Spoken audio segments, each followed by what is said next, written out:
Ladies and gentlemen, the day has finally come. We have been throwing it down your throats for the last 3 weeks, telling you we were going to be the Monday sauce this week. It's trade deadline day. Tyler Adelle Oh yeah. alongside Andrew Mucaria for a Monday special to cover the trade deadline for the next 4 hours. We're going to recap some of the trades that have been happening in the last couple of days, the last couple of months. We're going to analyze and review some of them, give our honest opinions. Obviously, we know 3 o'clock, we always get those late trickle trades in. We're going to stay as long as we can to get some of those too. Andrew, how you feeling today? I'm nervous. I'm very nervous too. I don't know what to expect from anybody. I know there's a handful of teams that still haven't made a trade yet. I know there's a lot of teams that are still going to keep going. Where Seattle seems to be selling everything they have. Uh, it's going to be sick. I can't Oh wait yeah. for the next couple hours. We couldn't be here for the next couple hours though without some help from some of our other friends here on the Eastern Observer.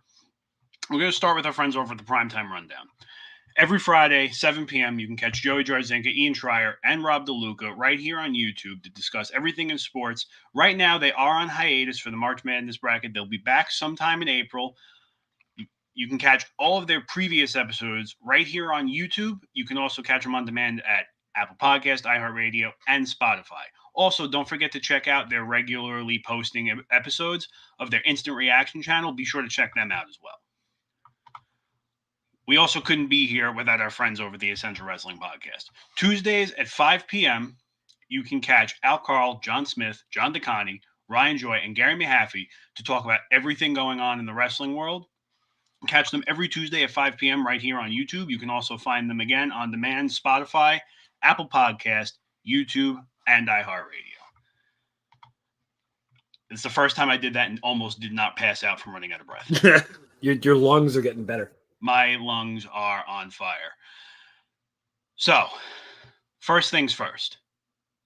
I couldn't agree anymore right here. Why are they not shooting the puck right now? Said every hockey fan ever. Yeah, I don't care who it is. They got to be shooting right now. Right now. Unbelievable. It's like they don't even hear us. Okay, we got a lot that's happened this season. Just a bit. Trades started early. Trades are obviously still going. We're going to cycle back to the pretty much almost the beginning of the season. The biggest trade, probably, arguably, of the season. The one we actually didn't know if it was coming or not. The man. The myth, legend. The Vegas Golden Knights legend. Earlier this season, Jack Eichel was finally let go from being held to Buffalo hostage. He was moved to the Vegas Golden Knights. Obviously, we all kind of knew there was going to be some cap issues they were going to have, how they're going to make them fit. Obviously, that was a stupid question to have, looking back on it, seeing that everybody just does what's now famously been nicknamed the Kucherov. Impactfully, this trade has worked out pretty decently for really both sides.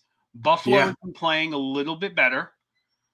Alex Tuch is doing Alex Tuch things. I mean, 30 games played in Buffalo, 8 goals, 16 assists, 24 points. I would say that's a pretty decent Buffalo standard season. I would say so. Jack Eichel is just, again, being Jack Eichel. He's only played 16 games this year, but he's got 11 points. 5 goals, 6 assists. He's clearly fallen back into Jack Eichel. Coming off a major surgery, so he's good. Yeah. So I think this trade, by the way, for those listening and those watching, just like I said, we're going to break down the trades, honest opinions, just see how they've really fared out. Because a lot of these trades just off the bat don't seem like they're going to pan out for anybody. Mm-hmm. This trade obviously is like kind of so far been one of the most even ones. Yeah. Where both sides actually got value. Benefited, yeah. Yeah, I agree. And I mean, Peyton Krebs is like, I don't want to say he was irrelevant to the trade. He does have 14 points through 26 games, but he's also a minus 11. So he's also on Buffalo. Yeah, he's also on Buffalo. So minus 11 on Buffalo is like being a plus 2 in Tampa. Yeah, exactly. I'll give it to him. Yeah. The trade we thought was going to break the trade deadline. Yeah. This was the trade where clearly Calgary overpaid, heavily overpaid for Tyler Toffoli. I remember I was talking to quite a few people we were all into the same, understanding or same feeling that this was going to be the trade that was going to command every fourth liner a first round pick. Was going to drive hockey inflation crazy. Yeah, I mean, Tyler Toffoli this season, since he's gotten to Calgary, just under a point a game, not too bad. 8 goals, 7 assists, sitting at a +2. His time, when you look at his stats from Montreal, 37 games played, 9 goals, 17 assists, 26 points. He's basically sitting on pace. Yeah. Where he was. I also feel, in my personal opinion, in a place like Montreal, someone like Tyler Toffoli is going to have to carry a lot of the weight of that load. Whereas in Calgary, he's got help every which way he looks. He's got plenty of help, yeah. So, I don't expect his numbers to be terribly high. Because remember, also, when he got to Calgary, he came flying out of the gate with 3 goals in 2 games. I mean, I think, again, Tyler Pitlick, not good. It's the picks in this one. It's really that first round. Yeah, it's especially if that pick goes to next year's draft. Yeah, that is a steal. Yeah, and then in the same respect, they may have overpaid, but it really working out for Calgary. To get that veteran presence, he's a solid. I don't even call him a depth player. He's a second line, high third line player, and we all know what Calgary's doing, so it's working out. Yeah, I mean, look, Calgary is obviously, you can tell, they're obviously unaware of the fact that if they don't make a push this year and make a very deep playoff run, they're gonna risk losing a lot. Yeah, it's already widely assumed that Johnny Gaudreau is going to end up walking after the season, no matter what. I'm not expecting him to be dealt today. I think it would be borderline insane for them to deal him today. To sabotage a cup run like that? Yeah, they have a very comfortable lead, first in the Pacific, 84 points. They've got 8 points more than the next team behind them, which is, I can't believe I'm saying this, the Los Angeles Kings. Easy.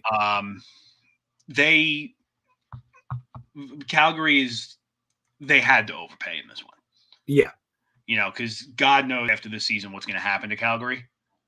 Yeah, well, when you're in win now mode, that's what you do. You overpay.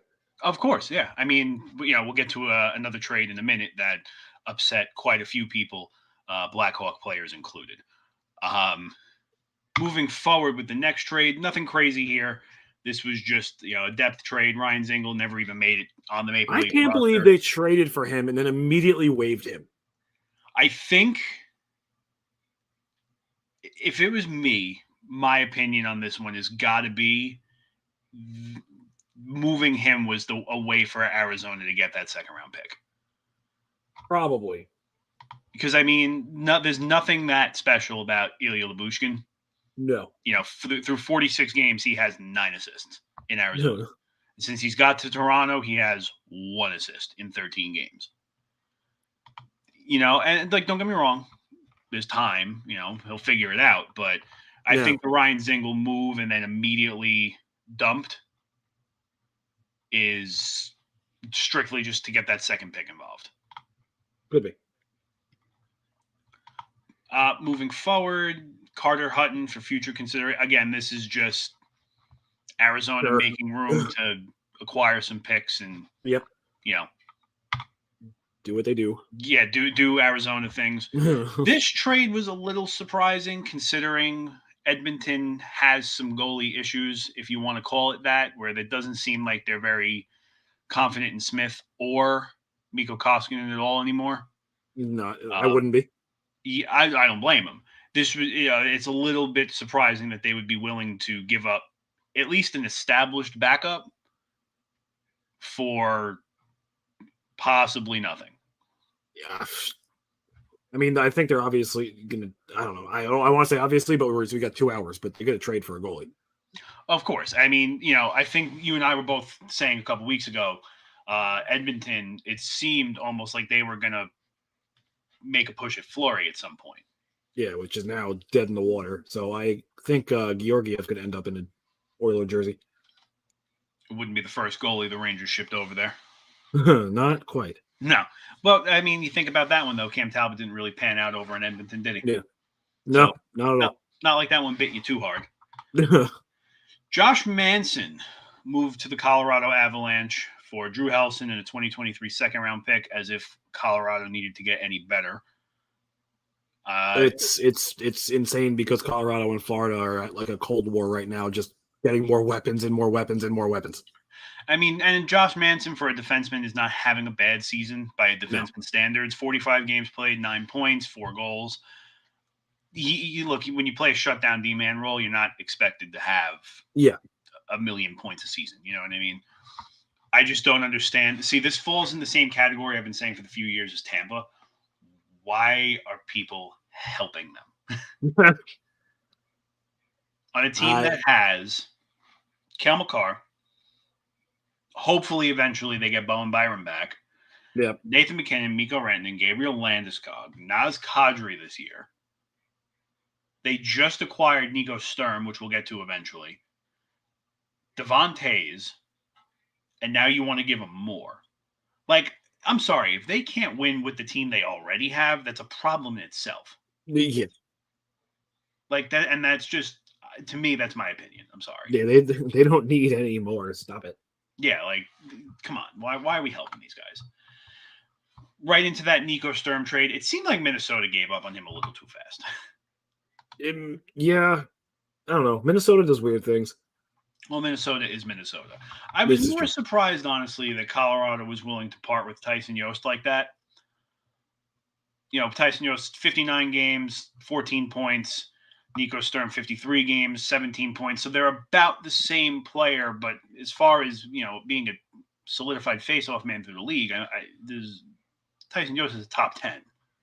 Yeah, it's a face-off man. They see something in Sturm that they want more than Jost. And honestly, I can't believe that's all it took for them to get Nico Sturm. Like I said, I think Minnesota gave up on him way too quick. They do what they do.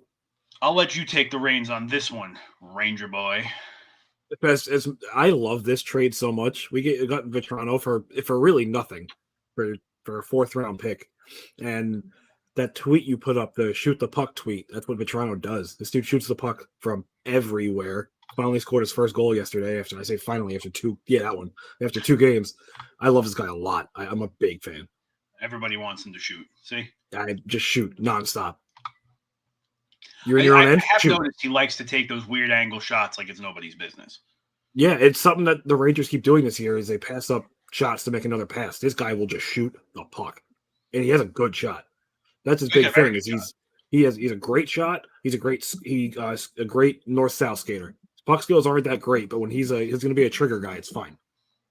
He's a guy you if you can get him into the dirty areas, throw him right in front of the goalie's face, get him open in the slot, he's going to bury it 9 times out of 10. And it's something we needed to get Dryden Hunt off the second line. Well, yeah, that too. He's still waiting for our Lord and Savior Capo Caco to come back. If they don't move him today, I doubt it. I'd be very. I don't see him getting moved today. I'd be very, very upset. What's that? I'd be very upset. Yeah, I don't blame you. I mean, I know that they floated with the idea in the past. If there was ever a time to do it, this is probably the year to do it with the drafts coming up, but I don't see them doing it. One bizarre thing I saw a couple days ago, and I hope it's not true. Well, I mean, what you're going to say, I'm pretty sure is what I'm thinking, and it got shot down right away. Go ahead. That they were entertaining Lafreniere trades? Yeah, no, that got shot down right away. Yeah, I was hoping for your sake. Because that would just be like, I would just renounce my faith. Like, what? Come on. I mean, I got a whole bunch of Islander shirts for you. That would never happen. Why not? Because I'd just go to Dallas. You're a strange person. So we got Frank Vetrano over to the Rangers from Florida in exchange for either the Rangers 2022 4th round pick or the Winnipeg 2022 4th round pick. The condition being they will get the lower of the 2 picks. Yeah, I got to say also, as crazy as it sounds, I was more surprised that Florida was willing to sell a solidified bottom six forward like this. Yeah, but it was to make room for the other trade they made. Yeah, I know, but it's like he wasn't having a bad season in Florida. No, he wasn't. It's always a good thing too when you acquire someone from a team and fans from that team on Twitter are commenting, please take care of our boy. Which is well, it's also crazy too. I mean, Frank Vatrano also came out pretty hot for the Rangers too. He has, I think, 2 games played in the goal. Yep, and he has like 75 shots on goal. Yeah, I think he might be leading the league in just shots. It's also not often you see 2 almost. Well, I say almost only because you're in like the 3 seed in the Metro. Yeah, but it's not often you see 2 almost playoff teams make a trade either. Yeah, it's true. Which is even stranger. I mean, don't get me wrong. It's really a bottom 6 player. I know for you, he's going to be playing around the second line, but you take an established bottom 6 forward for picks. That's kind of strange for 2 playoff teams. You know what I mean? Because you imagine a scenario. Let's just say the Rangers and Florida play each other in the second round, Game 7 overtime. Vatrano scores the series clinching goal. Like that's just a scenario you could see out of the state. Yeah, literally. Moving forward, Ben Sherratt, it's a trade we all saw coming. I was, a lot of these big names, I was really just fingers crossed that they were just going to wait till today. Yeah. Montreal is just making out like bandits in these trades. They are. I believe going into this now, they're going to have, I think they've already got 3 first-round picks this draft. You want to talk about picks? They're just talking about picks. Yeah, Montreal's a lot. Let's see. I'm going to take a look quick. They've got 2 this year. They have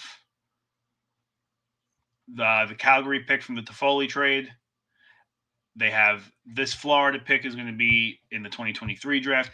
They have a dozen draft picks this year. You want to go talk about picks? Look at Seattle. Yeah. We're going to get them. So, yeah, Montreal's got 2 firsts this year, a second, 3 third, 3 fourth, a 5th, a 6th, and 2 7th. They have 13 picks going into this year's draft, and I'm going to be honest with you, I will not be surprised if they end up with more by the end of the day. Yeah, probably. There we go. Hopping right into it. There we go. This might have been one of the more overpayment trades I've seen. I think 3 picks for Calle Jarnkrok is a little bit much. Yeah, but when one of them's a 7th. Yeah, the 7th round pick is might as well just be like, here's some paper, I guess. Here's a dartboard and a dart. Yeah, they got a dartboard and 2 darts. Yeah. Look, Seattle, I do, in a way, have to say I am very surprised that they are selling as hard as they are. I expected guys like Mark Giordano to be moved. We'll get to that in a little bit. Not happy about that one. You expected guys like Jeremy Lauzon to be traded. Kind of hoping Eberle finds his way back to the island. Yeah. I don't even think they're going to be able to field a roster for the rest of the year. Like, this is bad. I couldn't name 3 players currently on their roster. I got 1, 2. Yeah, I couldn't even tell you who's there. I think how about Eberle, Grubauer, and Tanev. Yeah, and Tanev. And Tanev's out for the season anyway. Yeah. So moving over to a contract quick, I put this in here because this could have been one of, if not the biggest trade of the day next to Claude Giroux. There was, after the rumors that the Sharks were going to start to sell, Hurdle was on the block.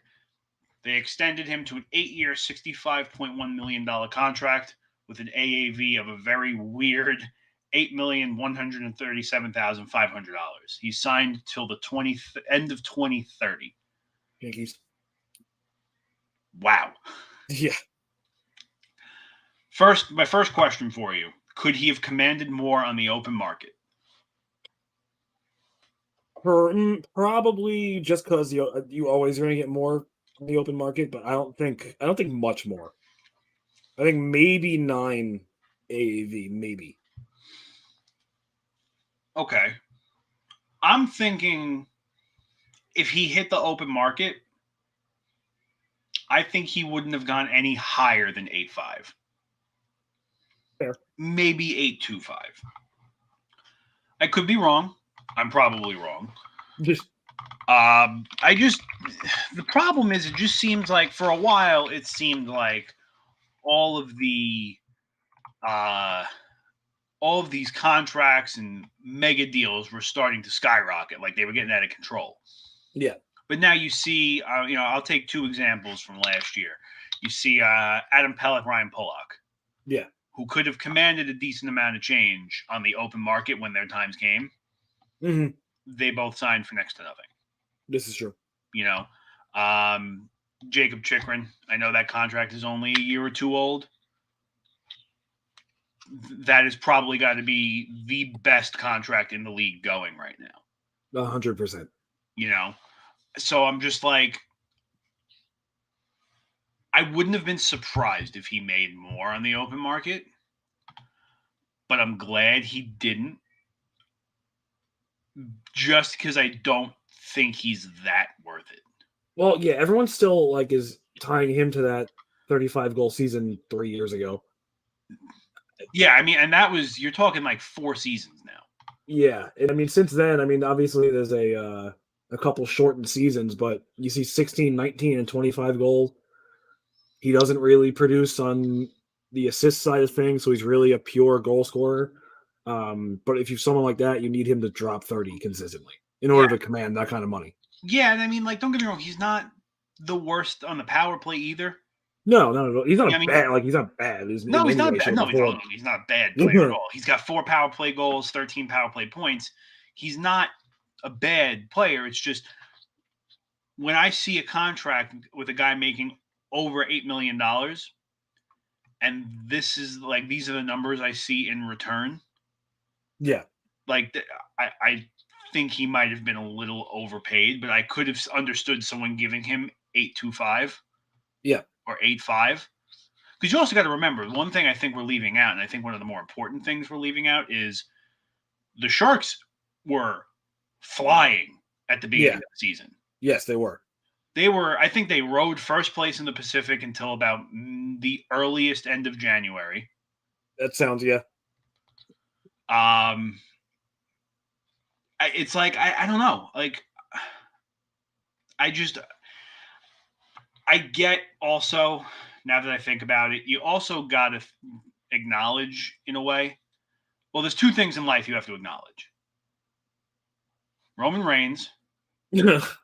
And you have to also acknowledge the Sharks do need somebody to be the face of their franchise. They do.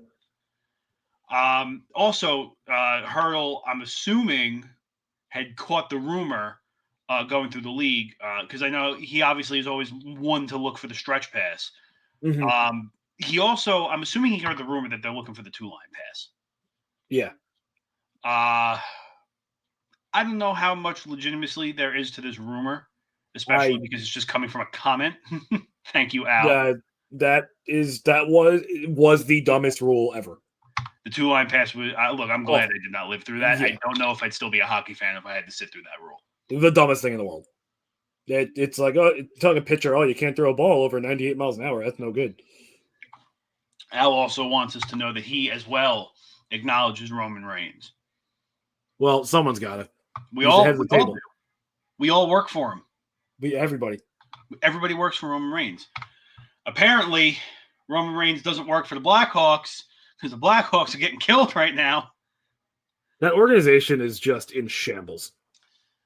This trade can probably make the NHL explode this summer. So I'll break down the trade, and then we will both obviously explain why this is the worst thing the Blackhawks have done. So Tampa acquires forward Brandon Hagel from the Blackhawks along with a 22 fourth-round picks, one in 2022, one in 2024, in exchange for not even going to attempt that name, Taylor Radish, and 2 conditional first-round picks in 2023 and 2024. The fact that the Blackhawks are already in their own mess to begin with. Yeah. And they trade a guy who they have said almost on repeat all year that this was going to be one of the centerpieces for their rebuild. Yep. They slapped 26 skaters and about 20,000 Blackhawk fans in the United Center a night clean across the face. Yeah, they traded away Hagel for a dude with a name that sounds like he's a bad guy in a Die Hard movie. That is a Batman. Yeah, exactly. Boris Kachuk. Is that how you pronounce it? Kachuk, yeah. You have this guy who has the last name of a Pokemon, I'm pretty sure. That would be Radish. Yeah. I'm pretty sure it's a Pokemon. I'm pretty sure that is how you spell it too. Yeah, and then you have the 2 first-round picks, which is one thing, but like Hagel is nasty. He's young, and it's bad when Jonathan Taves is speaking out because he doesn't do that. Well, that's the thing. I was going to get to that. You have a guy like Jonathan Taves who is a literal church mouse. Yeah. Does not speak unless spoken to. I don't even think the guy does media anymore. Barely. And when you have him going around, I'm going to paraphrase here. I don't know the exact quote, but when you go around saying that, this was a guy who's supposed to be part of the future, I don't know if any of us feel safe here anymore, or something along the lines of like, none of us even want to be here now. You got a problem, especially when it was not only Jonathan Taves who said it. Yeah. It was Patrick Kane and Alex DeBrincat, who are your 3 arguably biggest moneymakers right now. Yep. Those 3 are the only reason people are still going to that building right now. Without a doubt. So, I don't know. If you ask me, those are probably the last 2 guys you want to piss off right now. Absolutely. Especially with all the rumors about Kane leaving over the summer, too. Yeah, I mean, Kane, there's some rumor. The rumors with him possibly going at the end of the summer. I'm sure you're obviously all too familiar with those because there's a lot of rumor saying he's going to you guys. Yeah. Which, I'll be honest with you, I wouldn't even mind. And depending what we would give up, I would not mind it. You will give up Capo Caco. I will kill myself. You will give up Lafreniere. I'm already at the bottom of the lake. And a grilled cheese. Why you gotta add that on? What's that? Why you gotta add that on? Like, you'd stop causing me pain. I just figured, I don't know, we figured give him a grilled cheese. Like, I just don't understand. Like, the Blackhawks have pieces for this rebuild. Like, Hagel's one of them. You have Hagel and DeBrincat. They're 23 and 24. They're excellent hockey players. It's like, this just, depending on these first-round picks, which they don't have it until next year anyway, like, they set themselves back kind of far. This was one of those, this season was like a step forward. And it seems like this is one step forward, 90 steps back. Yeah, this was an awful trade for the Blackhawks. So, I mean, I guess one of the first things to address right now, well, we've already addressed so much on this trade. Do you think this is going to be what really pushes them to start moving some guys around? Yeah, I mean, if you're going to trade away a 24-year-old piece of the future, why are you going to keep 30-whatever-year-old Patrick Kane? No, I agree. The only reason you keep him is like you kind of said, he's a moneymaker, sell tickets, but I don't think anyone's coming to these games anymore anyway. Yeah. Quick update through the trade trackers. Carolina Hurricanes head coach Rod Brindamore, via Sarah Siv on Twitter, has acknowledged Rob Brindamore commenting he does not expect any more moves to be made, as if Carolina even made a move. Yeah. And expects their roster to remain as is for the remainder of the season. So we'll see how that one plays out. And to be quite honest with you, Carolina is probably one of those rosters I would not touch right now anyway. Yeah. I mean, how can you? Even though they got shut out by Alexander Georgiev yesterday, but I mean, look, every team is going to have its night, so I'm not going to get on them that much for that because, I mean... Well, Georgiev also went sicko mode. Well, yeah, no, I watched most of that game, and he went absolutely out of his mind. Yeah. So good on him. Maybe that's a little extra trade value today. I don't know. There's something now from Emily Kaplan from ESPN saying that Georgiev is not going to be moved. That is a stupid decision. They have to move him. You can't lose him for nothing. So unless he says to you, I will sign for not a lot of money and be your backup, you have to trade him. Yeah, I mean, I think the Georgiev trade is a year overdue to begin with. And I'm sick being a Mets fan as well. I'm sick of losing players for nothing. I'm over it. Well, yeah, you guys definitely do lose people for nothing quite often. You got to get something back. Moving forward, another not so major trade. Anaheim Ducks shipped Nick Delorier out to Minnesota for a 2023 third-round pick. Delorier, obviously one of, if not the scariest human being in the NHL next to Ryan Reeves. The man has neck tattoos and will beat your face in with your own face. Yeah. 61 games played, 10 points. I think this is going to be a pretty solid depth acquisition for Minnesota. It gives them a little bit more grit going into the postseason. I agree. I don't see anything wrong with this trade at all. Plus, the Ducks are another one of those teams where they can use, if they're obviously in a selling mode right now, they feel like their playoff hopes are done, go get some more picks. Yeah, I mean, they showed a lot of promise at the beginning of the year. It didn't pan out completely, but it's a lot of good things. Speaking of Ducks... Say that name. No. I'll tell you what, I'll make an honest effort at it for you. Okay. The Ducks, in one of the quote-unquote blockbusters in the trade deadline just 2 days ago, the Boston Bruins go and receive Hampus Lindholm and Cody Curran for vet defenseman John Moore. Oh, man, I can't believe you're going to put me on the spot like this. Let's go. Urho Vakanainen. You got it. You nailed it. Did I really? Yeah, you nailed it. I am the smartest man in the world. He nails it. We're gonna step away from that trade for a moment. How does it feel that I got that first try and I've been trying to get your name done since episode 1 after 10 years? I have no words. Along in that trade, John Moore, Urho Vakanainen, and a 2022 first-round pick, 2023 second-round pick, and a 2024 second-round pick.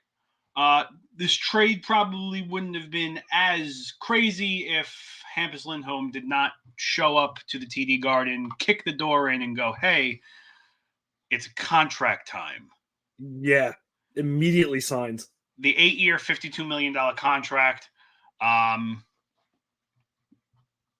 Boston's decor is a little scary now. Yeah, a little might be an understatement, but yes. Yeah, Charlie McAvoy, now Hampus Lindholm. I don't want to play them. I would like to not. I'm very happy sitting in the 2-3 battle in the Metro. That way I can stay away from the Atlantic for a little while. Well, let's see. You wouldn't have to worry about them in the Atlantic. Yeah, you wouldn't have to worry about them in the Atlantic. If anything, you don't want to go into the first Metro spot. Yeah, no, I don't. Because I'm very happy in the 2-3. That will be if you're in the Metro 1 spot, at the moment, Boston will be your wild card game. Yes, it would, and I'm very okay not doing that. That is not okay. No, That should be illegal. that should be illegal. I mean, look, maybe the Islanders pull some funny business and they pull 19 points out of where the sun don't shine. Yeah. It ain't gonna Sure, happen, I know. Okay, the trade. The trade. The big one. The one that should have went to the Rangers. This would have been the only trade you made that I would have been happy for you. I would have threw you your own parade. I am so happy that is not a Ranger logo on the screen right now. I see a couple more names here that I'm not even going to try to pronounce. The Philadelphia Flyers, after they let Claude Giroux hit game 1,000, ship him right out to Florida, I think, honestly, within 12 hours. Might have even been less. I think it was less. I think it might have been less than 6. I think they sent him out that night. Yeah. They sent Claude Giroux, German Rubtsov, Connor Bunman, and a 2024 fifth-round pick to Florida.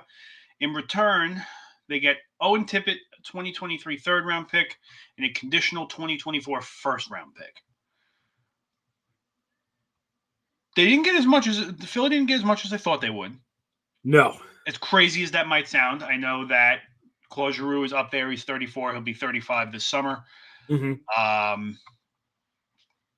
Kind of thought they were going to get the 2 first-round pick kind of deal without a player. Yeah. So, I mean, quantity-wise, they got more than I thought. Value-wise, I think they kind of undershot here. This seems like a trade you make on be a GM mode where you just start throwing pieces into it to make the bar go in your favor.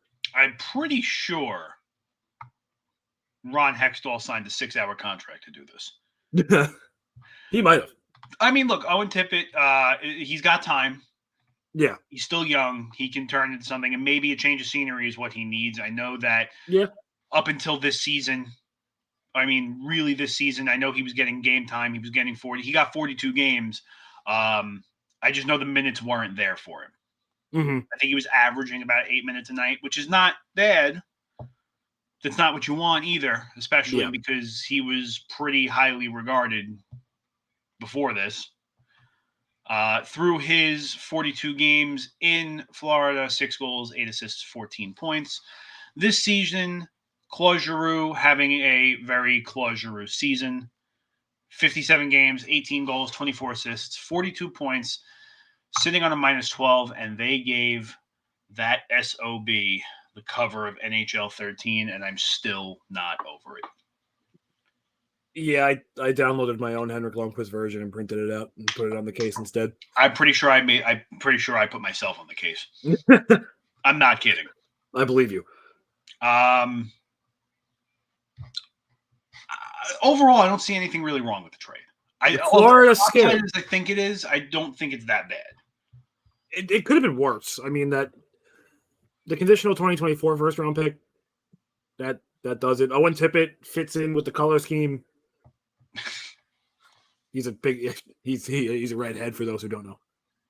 Well, if they put the Flyers in an outdoor game soon, they give him some orange buckets, he might not have to wear a helmet that game. He'll blend in perfectly. It's actually crazy. His hair is the exact same color as their It's orange. The same shade. It's the exact same color.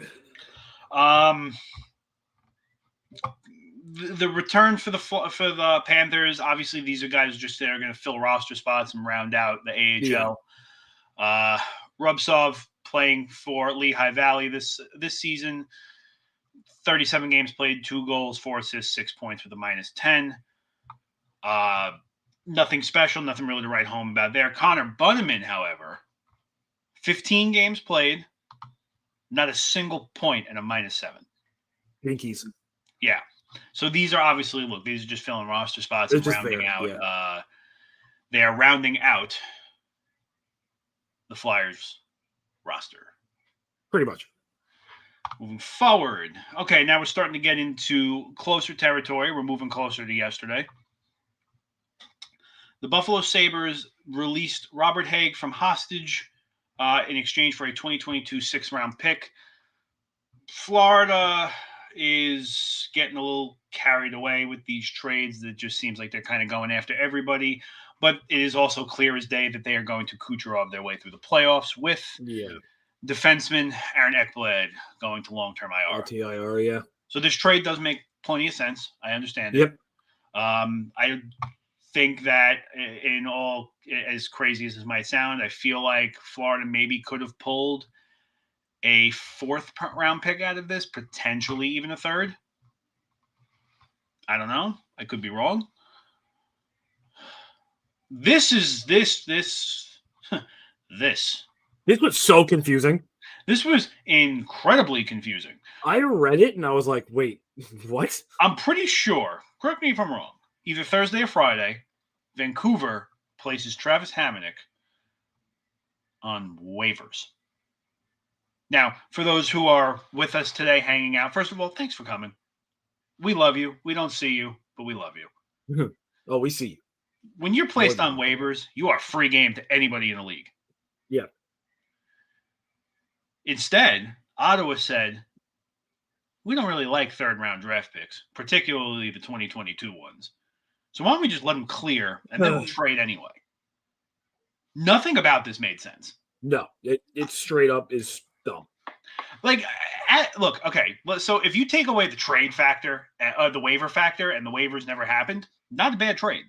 No. I'm just happier to see that Travis Hammond's value dropped from the time the Islanders traded him. Well, we got 2 second-round picks for him. Yeah. I'll take that. Look, overall, like I said, it's not a bad trade. I don't see anything wrong with this. I just don't understand how Ottawa was. Something tells me that they were too busy figuring out how much longer they were going to be playing in the Canadian Tire Center and missed the alarm on the waivers. Maybe. I'm going to be honest with you. I'm actually surprised that nobody else claimed Hammond.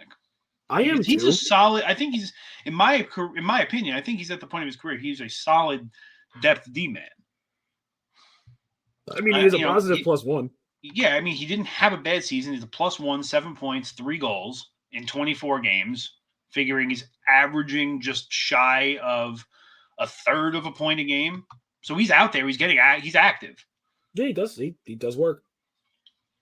Yeah, he does that hockey. He does that hockey. Again, another depth defenseman trade. I don't particularly understand it too much, but I understand why it was done. Yeah, whatever. Yeah, there's really nothing to it. Literally whatever. It's a 7th-round pick. Troy Stetcher was sent to the LA Kings in exchange for a bag of hot fries. Ooh, hot fries. Another interesting one. Toronto, obviously, this would have a greater purpose. Within a few hours after this trade was made, Travis Dermott's shipped to Vancouver. Yep. In exchange for a 2022 3rd-round pick that would eventually lead to this garbage. Straight up garbage. First of all, that's another 3 picks. And these are 3 good picks. It's ridiculous. The Mark Giordano, I understand. They needed a defenseman. Once they traded Travis Dermott, kind of seemed that they were going to be looking for a veteran D-man. Yep. I didn't think they were going to trade for a defenseman who was practically almost in a walker. Colin Blackwell was a curveball here. I didn't even think Toronto had the money or roster space for this. I didn't either. Because Colin Blackwell's a fun player. He's a solid player. So it's funny when you guys had him last year on the Rangers. Mm-hmm. I regularly told one of my friends, I'm like, I like this kid. He came out of nowhere and just played well. Yeah, and I understand. Obviously he was taken in the expansion draft. There wasn't too much you could do about it. Barclay Goodrow comes in, fixes that void. I get that. That kind of adds a little bit of grit. A little bit of grit, no pun intended. A little bit. And in my opinion, like a decent scoring threat. Yeah, absolutely. Like Toronto got away with one here. They really did. And I'm not happy. To not even have a first in there, like, that's kind of crazy. Do we even have to talk about this one? It's such a nothing trade. Don't care about this trade whatsoever. There was nothing exciting about it. I mean, Nick Paul to the Tampa Bay Lightning in exchange for Matthew Joseph, 2024 fourth-round pick. If there's anything in this trade to talk about, it is Matthew Joseph. Yeah. Because he's definitely got an upside that showed in Tampa. Let's just hope he wasn't a product of Tampa. This is true. And maybe see what happens. Yep. But I think Matthew Joseph can pan out in Ottawa pretty well. Yeah. That's another Seattle pick. We're now at, I think our pick count for Seattle, and this is about 8. Oh, I'm looking at their picks right now, and it's unreal. Don't tell me, because I'm good. I'm putting it on the screen. Oh, I know. Seattle receives a 2022 second-round pick for Jeremy Lauzon. Not a bad trade. Not a bad trade at all. Yeah. I mean, Jeremy Lauzon is a definite a solidified bottom 6 forward. Yeah. Nothing crazy. So I'm distracted by Claude Giroux and wearing a Panthers hat doing an interview right now. Yeah, well, we're going to take a break from these trades because there's quite a few things breaking on my Twitter right now. Yeah, there's stuff going on. That I don't know if it hit yet, so let's talk about it. So Kevin Weeks coming in with the videos. So we just spoke about how our good friend Rob Brindamore had said that they're not expecting any roster changes. Yep. He lied. He lied big time. I'm assuming you saw it. I'm in the process of seeing it. So at the moment, there is some chatter that Columbus Blue Jackets forward Max Domi is headed to Carolina. If that goes down, if that gets confirmed, you're guaranteed a number 2 or 3 spot in the playoffs. You are not getting the first. Yeah. That could be big. I'm very excited to see what's going to happen with that if it goes through, if there's some legitimacy to that. There is some chatter going on where the Oilers are actually making a push at Josh Gibson. Really? Yeah, the Oilers are pushing pretty hard, and I'm assuming you have NHL Network in the background on mute or low volume. Yeah. Apparently, while we were talking, they brought it up. Yes, I did see John Gibson on the screen. I just couldn't hear them. Yeah, no, they were talking about how Edmonton is pushing him. If I'm Anaheim, I don't do that whatsoever. A few more updates, I should say. The Rangers are closing in on a trade for Andrew Kopp. Sorry, I saw something on Twitter that's not hockey related, but wow. Is it the football one? Yeah. That's something else. We can talk about that one. Al, I know you're still here. You're a football guy. We'll bring it up quick. Matt Ryan was just traded to the Colts. That man's career. I called this. That man's career just ended. We're doing a hockey show, and you're going to get excited about the football trade you traded? Only because I called it because the Colts love old quarterback. Yeah, that's true. More updates for you. The Bruins and the Senators have made a trade. The Boston Bruins receive Josh Braun and a 2022 conditional 7th-round pick in exchange for a 2022 5th-round pick. Okay. Not bad. Yep. Other than that, we shall move forward. Actually, yeah, the Blue Jackets just tweeted some very cryptic message about a live Q&A for the trade deadline coming up shortly. Uh-oh. I don't appreciate that. We have moved Max Domi. That's how it's going to start. So, another quick update via the Twitter. This is actually a good update. Well, it's not a good update for you. But the Rangers are all but out on Ricard Raquel. They need him though. It seems as if he will either be by 3 p.m. a Bruin or a Golden Knight. Okay, if he's going to go somewhere, keep him in the West. Yeah, I'm not even a playoff team, and I agree with you. I just don't get it. Like every other team is doing something. Like if Toronto's one thing, we gotta do something. I cannot tell if Al is mad or happy about Mr. Matt Ryan going to the Colts. You got me, bro. Let's focus on the hockey trades. I'm trying to. God. Now pick 10 of the overall Seattle pick pool. They reunite Mason Appleton with the Winnipeg Jets for a 2023 fourth-round pick. Obviously, Mason Appleton, I believe he was an expansion pick. Yes. And they sent him straight back. It's like, bye-bye. He's not good anyway, so I take that back. He's not bad. He's a depth forward. Yes, he's not bad. 17 points through 49 games. I'm not going to complain about that for a depth guy. Nope. And if my memory serves me correctly, we had a pretty interesting conversation about this one. I don't think this is a bad trade whatsoever. No, it's not bad. It just surprised me. If there was anywhere for Scott Wedgwood to go, I don't know if I would have called Dallas in even my top three. It's only because Dallas's goaltending is in shambles right now, except from Otter. Everybody else is hurt. Well, I mean, you figure the Stars have not been playing Braden Holtby. Oh, went too far. He's hurt, and now he's hurt. And he's hurt. Jake Ottinger is going to need a break. And their backup is about as good as a can of beans. Yeah. So, I got no complaints for this trade.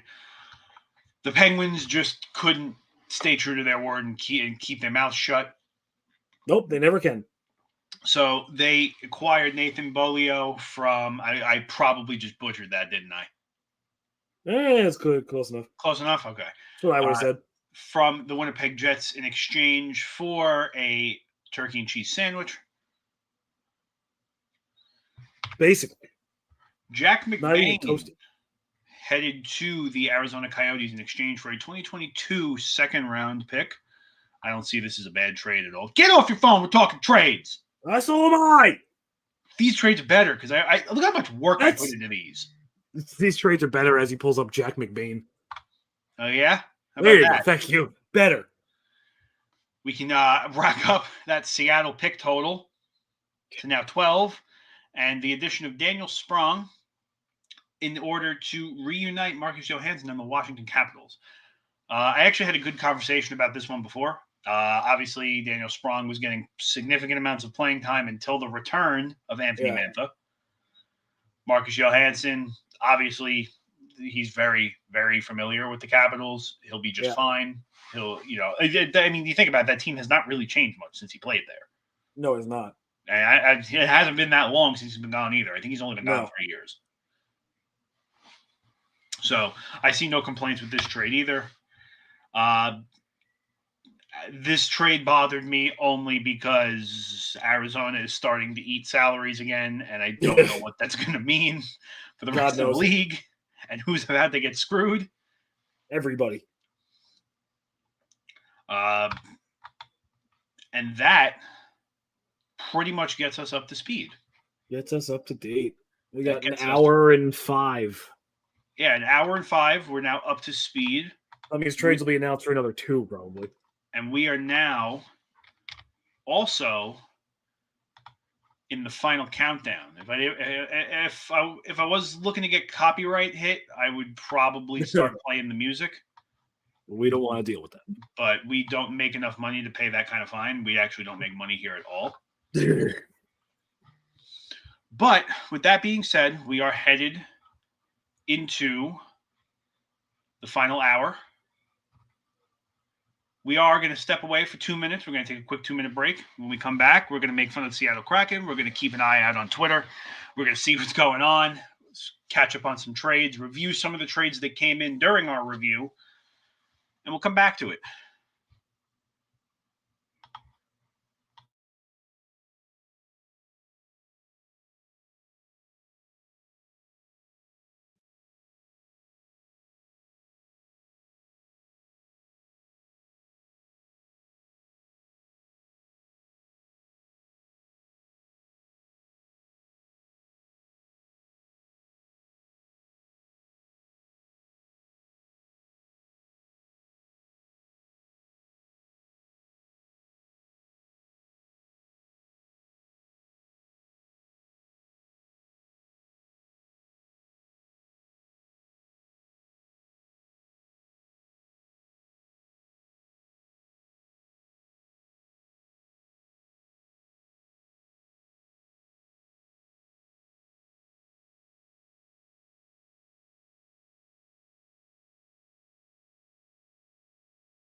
I hate technology.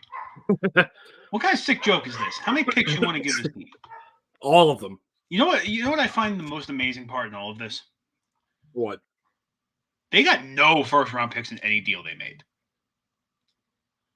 Yeah. That's absurd. I mean, who knows what's still going to happen, though. But still, I mean, 1, 4, 5, 6, 9, 10, 12 picks this year, and probably more on the way. About 10 next year, and about 9 the year after. Yeah, it's that. Not one of these has a condition tied to it. They own these picks. Yup. That's horrible. Yeah. I don't even. 1, 2, 3, 4. 1, 2. They can barely field a team. They have no scratches. Yeah, no, they got nobody. That's ouch. You could say that again. I don't even know why I did that because now I'm upset. Okay, we're closing in on that hour. Have you caught anything while we were gone? It's been a lot of little stuff. Nothing major. Who the Bruins made a trade. I gotta look back what the name was. Elliot Friedman did just tweet that former Blackhawk, former Islander, and now former Red Wing Nick Leddy has been traded to the St. Louis Blues. Wait, what? Yeah. Elliot, where you at, brother? Elliot Friedman. Oh, yep, there he is. Sportsnet Twitter has acknowledged the tweet. They have retweeted it. It is legitimate. That's when you know. We will update. There's Kevin Weeks with the video. That's it. The Montreal Canadiens have made another trade. Probably the one I was looking for. They have acquired Justin Barron and a pick from Colorado in exchange for Arturi Lehkonen. Yeah, okay. That's one of the ones I saw. Yep. Obviously, when we get more details on that, you are good. The Nashville Predators have announced, or not really announced, but they have retired another player. They will be retiring a uniform today at 3:00. Good old future considerations. Yeah. Whoever runs that Twitter is A+. They need a raise. Boston and Ottawa.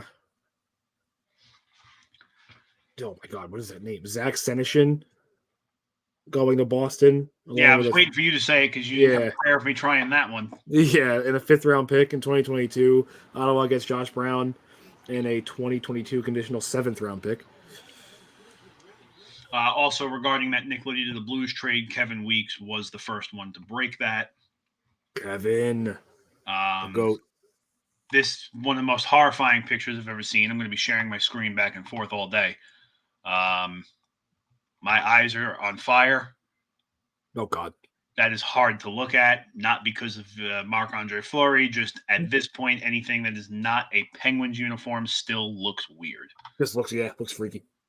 It does not make sense. And also, we can give credit to our good friend Jason, who is breaking trades for us as well. What a guy. We appreciate you. We appreciate Mustache Cat. Mustache Cat.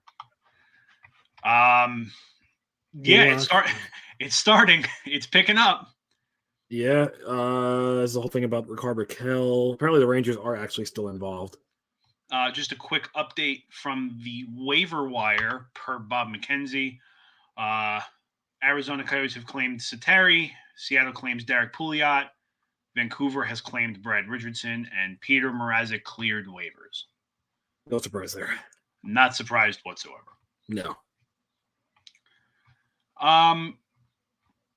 Talk about some teams off the top of our heads quick that have not made a trade.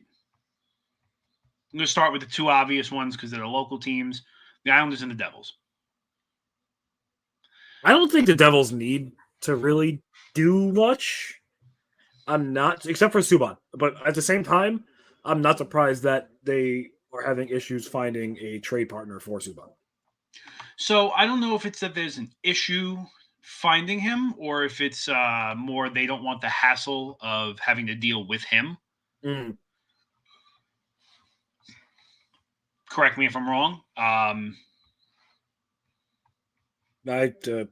Yeah, sounds right. I just don't know if it's like one of those things where it's just the headache that comes with the attempted trade is just not worth it. Yeah, I don't know actually if he's got a no trade. I don't think he does. I don't know. It wouldn't surprise me if he did. PK Subban does not have a single clause. No, well. So let's go back to what you said. This is absolutely a move regarding the dollars. Yeah. Yep. And I'll blame him. $9 million for a below average defenseman is not what you want to do. Yeah.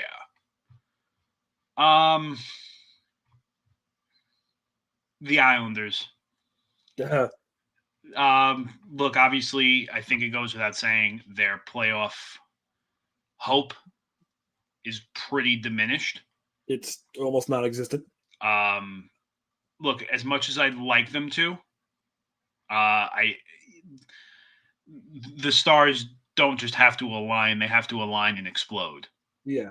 For him to make for them to make the playoffs.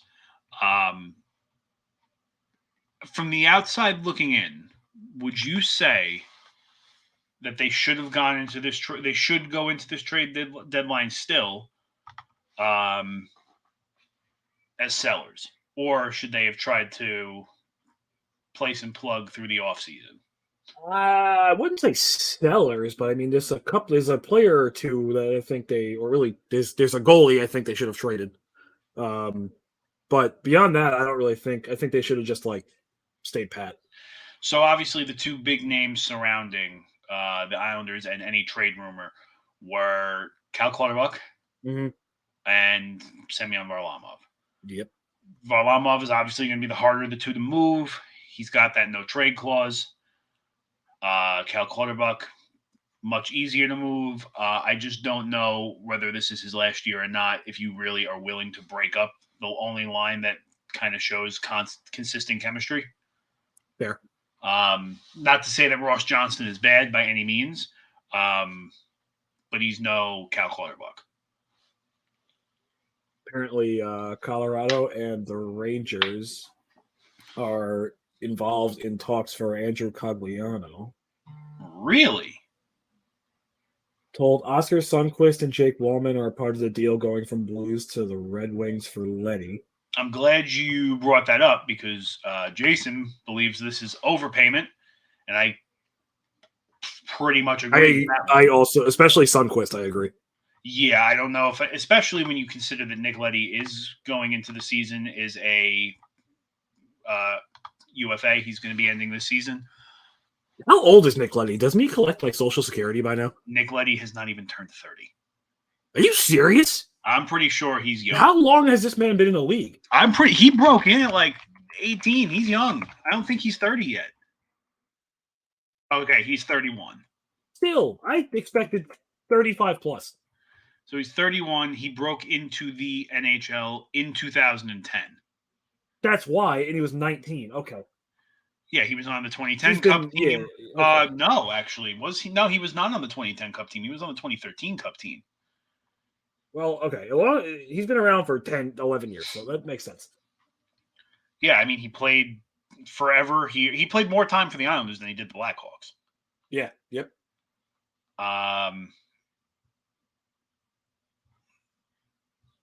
Yeah, that's certainly an interesting one. That's something. I can't believe they parted ways with Sundquist. I really can't. Going the other way, Detroit also sent defenseman Luke Witkowski to the Blues. Okay. So, not saying that really does much to justify that trade and balance it out. Yeah, not really. Not a whole lot they could do to balance it out. Let's see. Anything else going on here? It's likened into the Avalanche. We knew about that.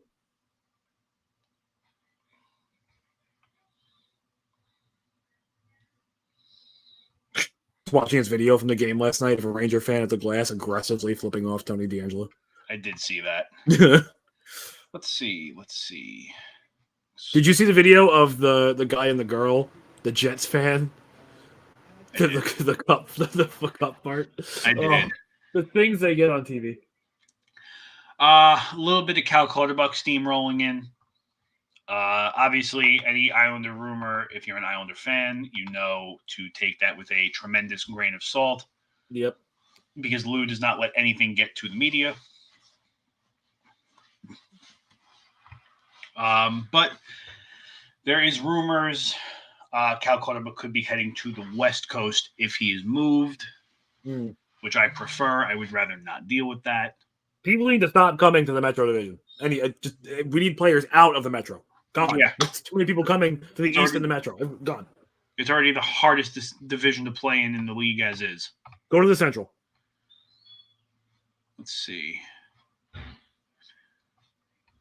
This Arturi Lehkonen trade has pretty much taken over Twitter, and I don't. Yeah, it's everything I see right now. It's like I'm over it already. I do not appreciate this. You are ruining my Twitter. Golden Knights may be working on a trade involving Evgeny Dadonov, however you say his name. Interesting. To who? It doesn't say. That's an interesting one. Yeah. And the NHL Trade Alert Twitter, just the gif of Heath Ledger's Joker. And here we go. 2:00 on the dot. Talk about the Justin Braun trade quick. The Rangers acquiring Justin Braun. I like it. I mean, especially if he's been better, but I don't want Patrick Nemeth on the ice ever again. He has been a lot better, but if he takes Nemeth's place, I am very happy. If I see Braden Schneider get scratched for him, I'm going to lose my mind. Fair. But if it's to take the place of Patrick Nemeth, I am totally fine with it. Apparently, what I've been reading on Twitter, I don't know much about this guy, but he is very good at his own end, is very good with his stick in his own end. So I'll take it. That's what we need. Okay, I agree with you there. It sure is a members-only jacket. Hanging up right next to the closet. Ever showed you that jacket before, Andrew? No. That's my work jacket. Oh, yeah? Show it to you. It's beautiful. Ow. Don't hurt yourself. Oh, be quiet. I played goalie last night. Beautiful jacket. Look at you, big man. What's that? I said big man on campus here. What are you trying to say? You're important. Oh, I thought you were calling me fat. No. It's beautiful. I love that thing. Maybe I'll wear that in one of the next episodes we have going.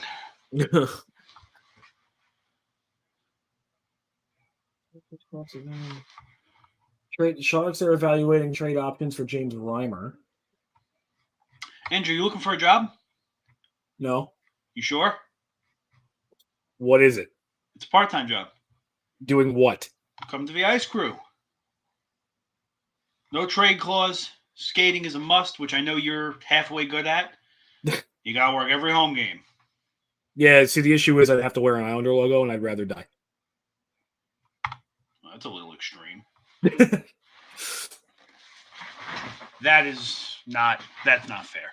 Jason chiming in with his own input on the Justin Braun trade. Justin Braun is a really good defensive D-man, part of the magical Vlasic D pairing, and once he left, Vlasic's stats did take a big hit. I did see that too. Very true. Yeah. That is couldn't be more true. I think it's going to be a very impactful trade for the Rangers. Do you think that ends up taking away playing time from Schneider, though?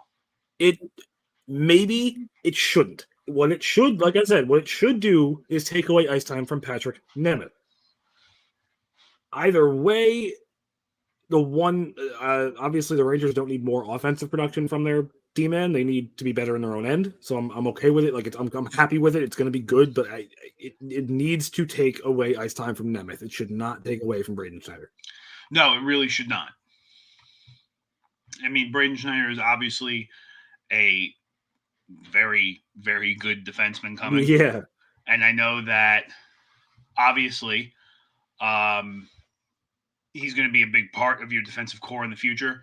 I don't know off the top of my head really what the long-term plan for a guy like Jacob Trouba is after that contract expires. I think that contract doesn't expire soon, but it expires. No, he's got a couple years. Yeah, well, I was going to say, I know it doesn't expire soon, but it's soon enough where I think you got to think about that, right? His contract expires after the 25-26 season. 26-27, I'm looking at it now. Yeah, 22 UFA. Okay, so it's not too soon where you got to start looking at it, but no, and I mean, really, we don't know what's going to. It's still 4 years from now, but I personally think he might not come back.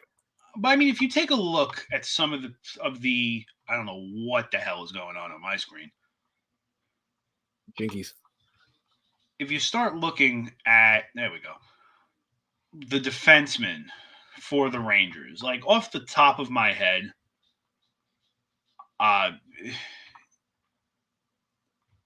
Fox isn't going anywhere. Nope. Trouba for the moment isn't going anywhere. I find that very tricky. Adding a right defenseman, now you're almost forcing yourself to sit Braden Schneider. Unless someone can flip-flop, hopefully. But yeah. I mean, I would see if he could play on the left side, can finally get Patrick Nemeth out of here. I would be so happy. I don't see that as a very realistic option for you, though. Yeah. Unless, I mean, this also could be setting up for another trade. We could be trading somebody in this list. We could be trading one of our defensive prospects in the minor leagues. Yeah. Really quickly, I did not no-sell your Hosang comment, Al. I'm waiting for Twitter to have something to say about it or the NHL to finally break it. I don't know if Andrew, are you aware of this rumor? No. That the Rangers have signed Josh Hosang. Why? I wasn't going to bring it up until it was official, only because I'm pretty sure he still has an AHL deal in Toronto. Oh, we got something 2 minutes ago. Colorado has made yet another trade. What is this one? With San Jose, Colorado they have acquired Andrew Cogliano. That is, the Rangers were involved. Come on, guys, do something. Colorado, stop. Apparently, Buffalo has traded Johan Larsson to Washington. In an update from the Arturi Lehkonen trade, Montreal is eating 50% of the contract. Wow. They've got $100 million in cap space. So why not? Jason chiming in again with his input on the Braun trade and what they're going to do with him on the roster. Braun is strictly a playoff depth move. Libra Hayek is not a seventh D-man trusted for the playoffs, and Braun is also a UFA at the end of the year, so it's easy for him to walk away. Listen, Hayek is not a seventh. Hayek is not an NHL defenseman. Yeah, he's not in that. Well, I wasn't going to be the one to say it because I didn't want to seem like a Ranger hater. The fact that he's on this roster and Zach Jones is not is just absurd.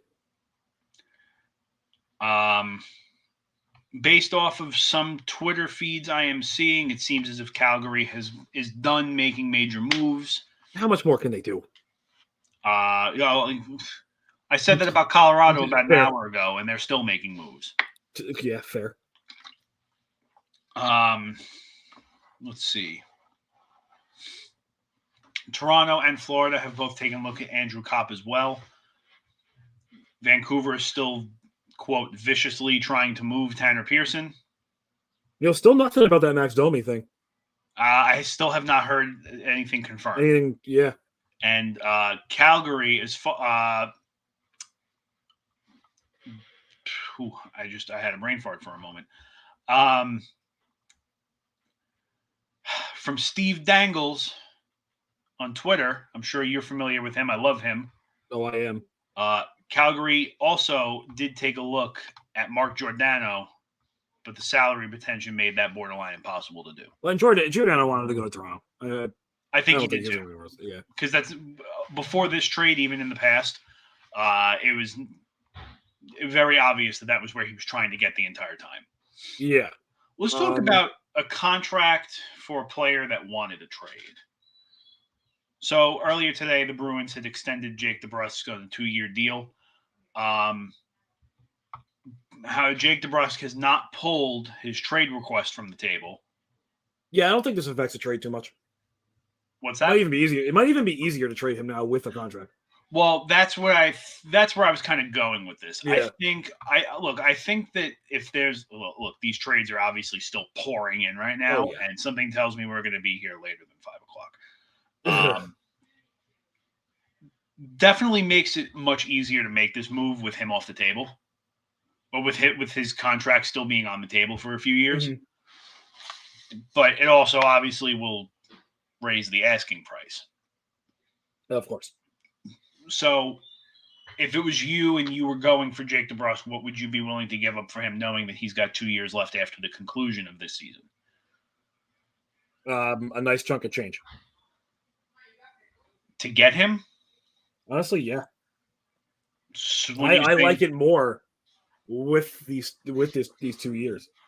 When you say nice chunk of change, you're talking multiple first-round picks or roster players.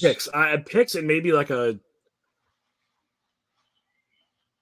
I don't know. I would definitely 2 first-round picks. Okay, so I'm going to just throw some theoretical trades at you. Go for it. And you tell me how you feel. Okay. 2 first-round picks. I'm receiving DeBrusk for 2 first-round picks? Yes.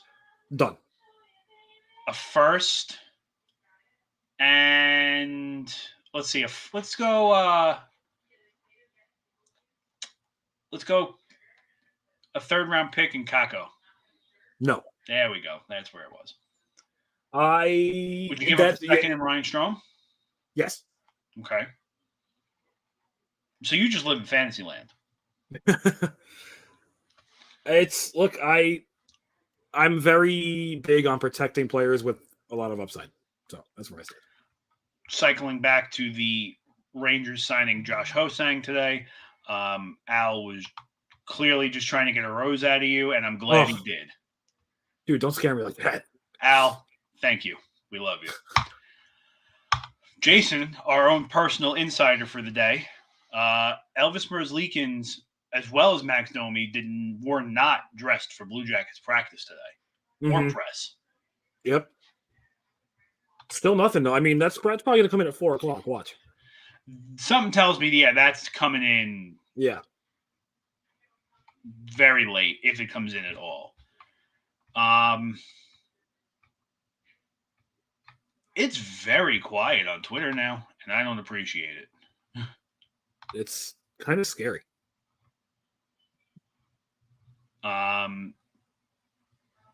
The Islanders on Twitter have just tweeted that Lou Lamoriello does have media availability starting at 3:30. More than likely meaning they are probably not going to make a move. Yeah. If they're already announcing. Oh God. What? I'm just going to watch your eyeballs melt out of your head. Dude, it's so weird. That's hard to look at. That's freaky deaky. First of all, I don't think I've ever seen Closure wear a hat before. That's the weirder part. Yeah, honestly. Weird. I like him more now that he's not wearing orange. Yeah, he's become more likable.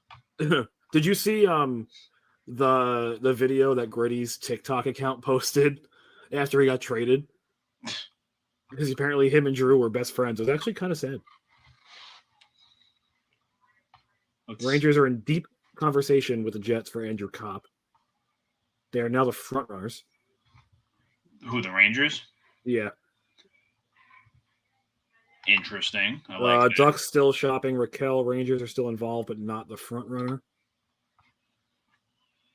I really do wonder what it would take for the Rangers to pull Raquel from Anaheim.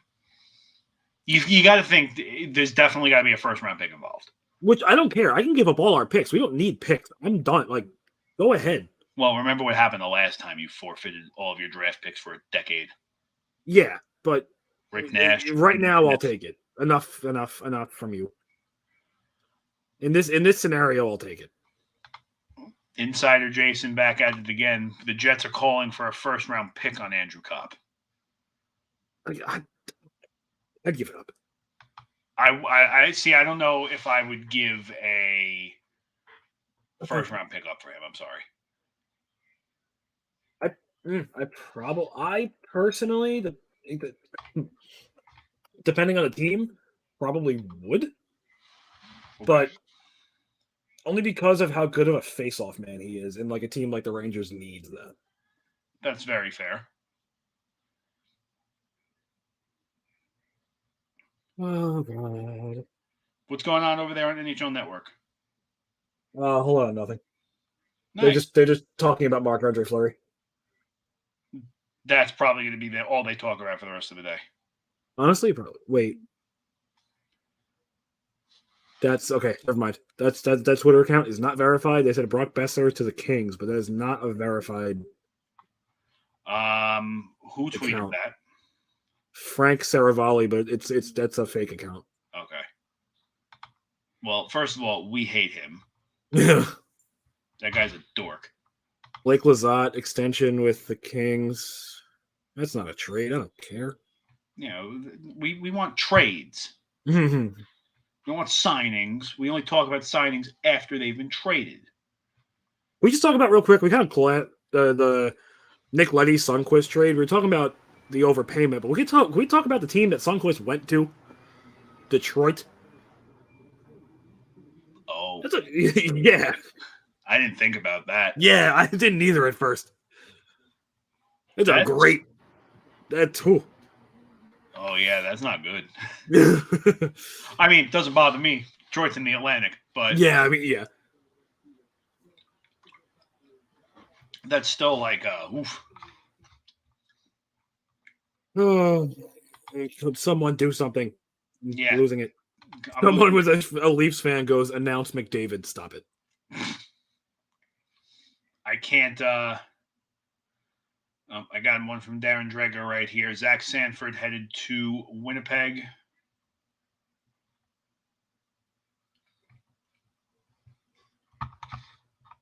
Cogliano trade. We knew about that. The Avalanche gave up nothing in that trade. The Avalanche are just getting people, and I don't like it. Are teams just packing it in? Like, is that what's happening? I think everybody's at this point, they're all just handing it to Florida and Colorado and saying, and go. They're making just side bets under the table. Let's see. Oh, wow. Cap Friendly actually has a pretty decent. They have a good tracker. They have a very good tracker going right now. Check out Cap Friendly, not sponsored by Cap Friendly. One day. Never probably will be either. We can dream. Let's see. Also, Phil Kessel's still on the board. He kind of got forgotten about. He's still on there. I don't think he was forgotten about. I think he was completely shadow realmed. Oh my dude, looking at this Colorado roster, I don't want to.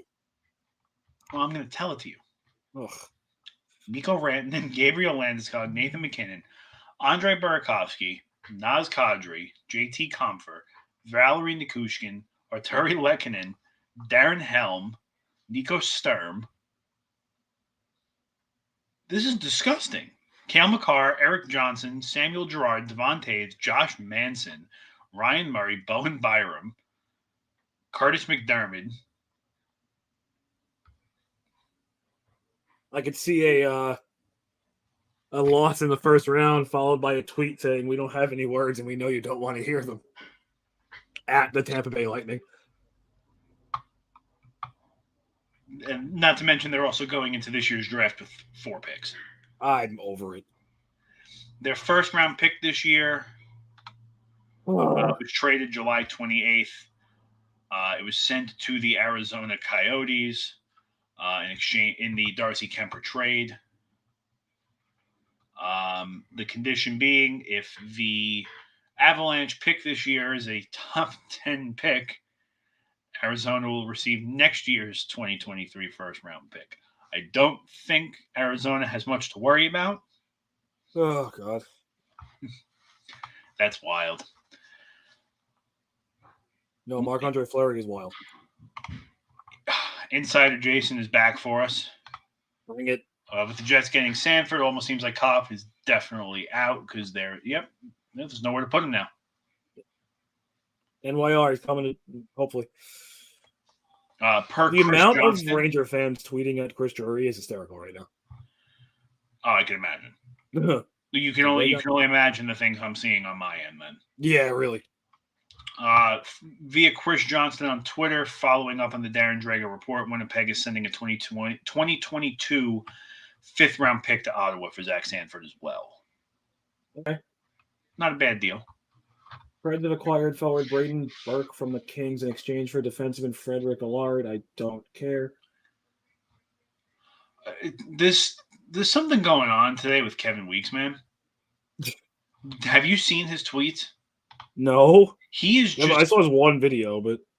Dude, he's got multiple videos of him breaking tweets. He is just announcing them from the most random spaces. Look at this. Where is he? This is what he does now. Just one with him wearing a garbage can over his head.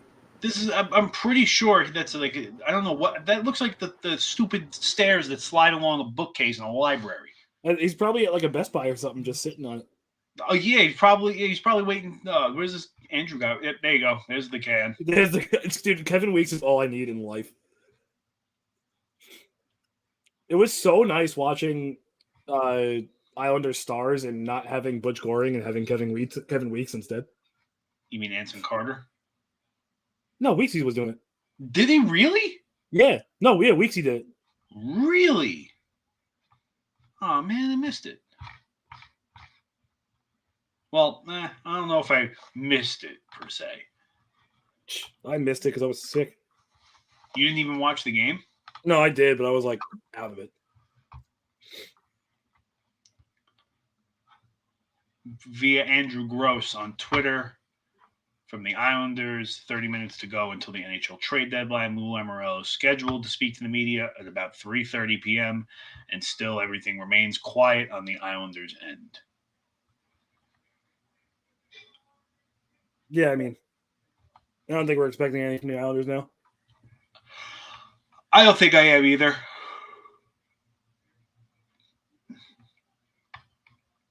It's just, it's a shame.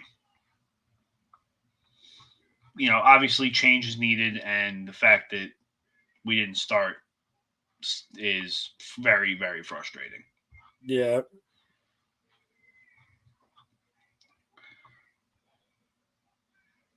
Let's see. Well, that was probably scary for Red Wings fans. Apparently, Dylan Larkin didn't skate today.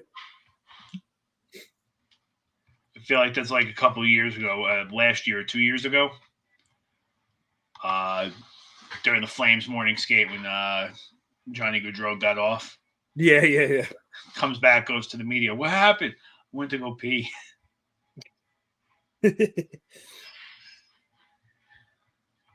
This Twitter is... These tweets are fantastic. There's an account on Twitter called Isles Fix. And they're just pulling out, I guess they're trying to haunt everybody. Yeah. And they're pulling out tweets from deadlines past. And there were some interesting trades in the past. See if I can find them. Yeah, here we go. March 5th, 2014. Thomas Vanek has been traded to the Montreal Canadiens in exchange for Sebastian Kullberg and a second-round pick. Oh, God. Islanders acquired defenseman Brandon Davidson from Edmonton for a 2019 third-round pick. The tweet that almost killed most Islander fans. Sources say the Islanders have traded the rights to Ilya Sorokin to Chicago. Wait. Oh my God. Did you not know about that tweet? No. It was a big thing. But that lasted like a minute, if that. Yeah. I forgot what the trade was or what the rumored trade was. I think there was something else involved in it, but it was a tweet from Darren Dreger, February 21st, right before the pandemic stoppage for the season. Mm-hmm. He tweeted that the Islanders traded Sorokin's rights to Chicago, and I thought Islander Twitter was going to explode when that broke.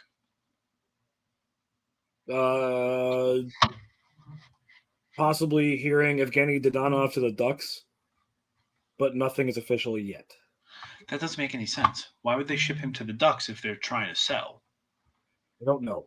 Unless, I really hope Rickard Rakell is not in that.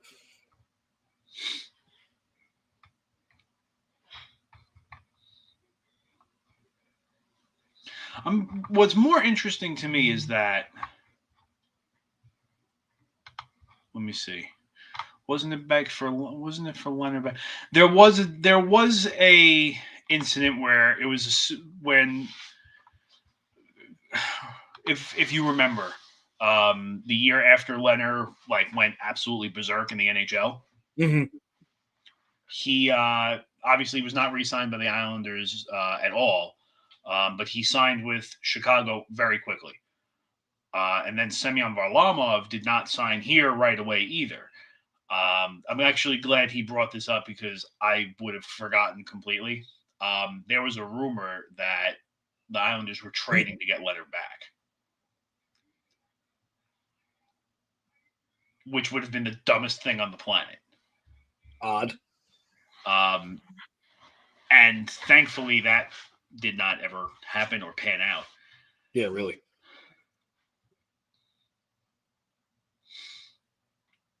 Are the Blues in on Rakell now? I don't know. I'm seeing the Blues link to him now too, which that's not good for anybody either. Really, the Rangers traded Anthony Bitetto to San Jose, but that doesn't matter. That's a minor league move. Let's see. Yeah, the trade world is quiet. Minnesota Wild source says plan as of now is for Marc-Andre Fleury to back up Cam Talbot. That is stupid. Dumb. Actually, it's not that stupid. You give it a week, then it'll be dumb. No, no, really though, it's not that stupid because Cam Talbot, I know whether you like him or not, he's actually having a decent season. I do. But that's what I mean. Is he's having a good season. Yeah. I mean, it could be worse. He could be playing for Seattle. They haven't even broken 20 wins yet. I mean, come on, the Islanders broke 25 wins. Come on. Seattle has more than enough problems. Yeah, seriously.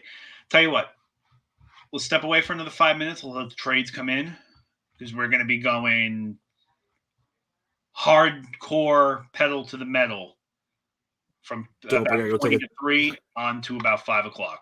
I got to take some sinus meds. That works for me. Sinus meds. All right, ladies and gentlemen, we're going to step out, take a quick break, and we will be back.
All right, still not much. Nope. But we tried. But for the rest of today, we are going to start a segment. Thanks to our good friend, Mr. Jason, our insider. Anytime that Jason breaks us some news that he gets to before we do, it's just going to be Jason's dish. Get it? Because Sunday sauce, the logo that isn't even on, which should be on, the pasta and the meatball. You get what I'm going with this, damn it. All right. I'm getting impatient. I'm also mildly hungry. We need some trades. I'm going to run down a list of names. You got to tell me if they're going to get moved today. How's that work? Sounds good to me. Phil Kessel. No. Okay.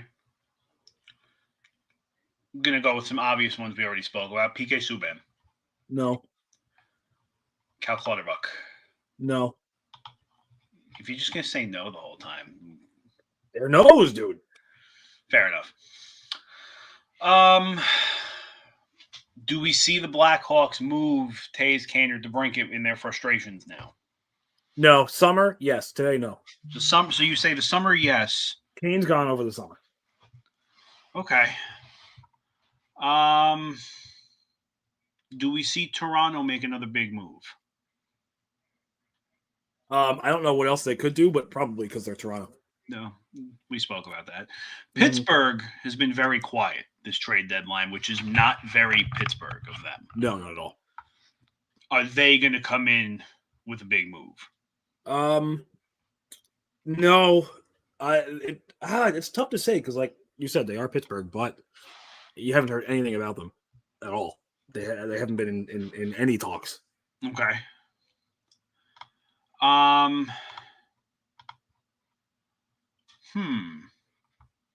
Okay. You don't see Pittsburgh trying to reunite with Phil Kessel? No, I don't. Okay. Let's take an over-under bet on here. Because I know you love to make bad bets. I think. Currently, the Kraken sit at 12 picks going into this year's draft. In the next 16 minutes, will they finish the trade deadline with over or under 16 picks?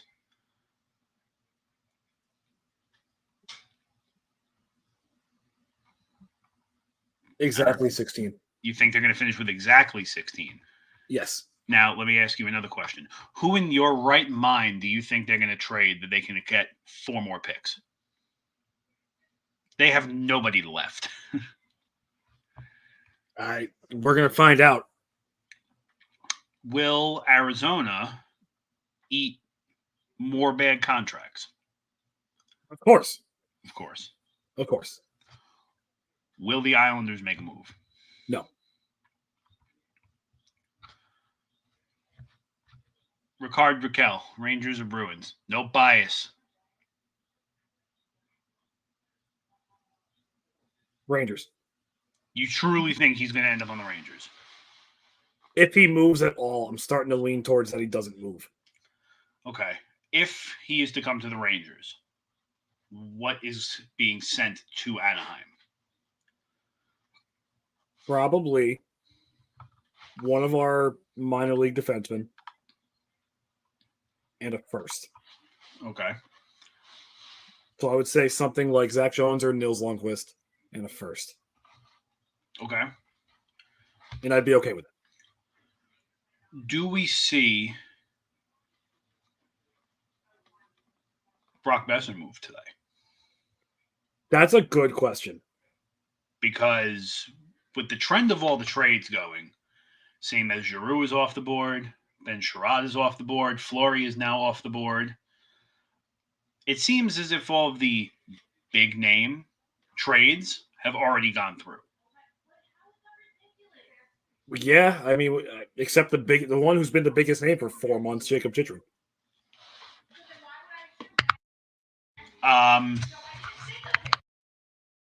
Let's see.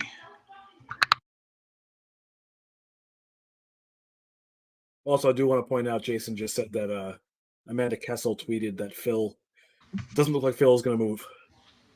Oh, looks like we're getting a visitor. What's going on? No, come on in. Okay. No, come on. Come on. Give us some trade input. I do agree the Rangers missed out on that. Show. Put that thing behind your back. Put that thing. You get me in trouble. So hello to the people. Hey, everybody. Whoa. How do we feel about the Islanders? Are they making a trade? I don't know. No, I don't want to talk on your microphone. I don't want to talk any sports. I get very upset. Get out of me. All right, I'm going out. Nice seeing you guys. When you're done, come see me. Yes, I will. I'm going to get in so much trouble for that. Yes, he did bring up Amanda Kessel. Does not believe Phil Kessel will be traded.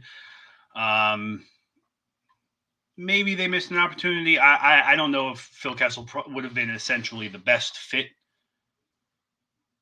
on the Rangers. The opportunity is it would have gotten him for almost nothing. That's the opportunity. That's the thing, is you would have gotten him for picks, and you probably could have gotten them to eat like a buyout contract. Yeah. Like, I know that, like, even in a buyout situation, I don't think trading the rights to Lundqvist is even an option, because that is a Ranger till death. But I mean, like, you could have traded, the Shattenkirk buyout. Yeah. Like, you could have cleared some of that at least. You could have cleared some of your dead cap. I mean, you don't, compared to most teams, you don't have much dead cap. No, we don't. And most of them fall off after next year.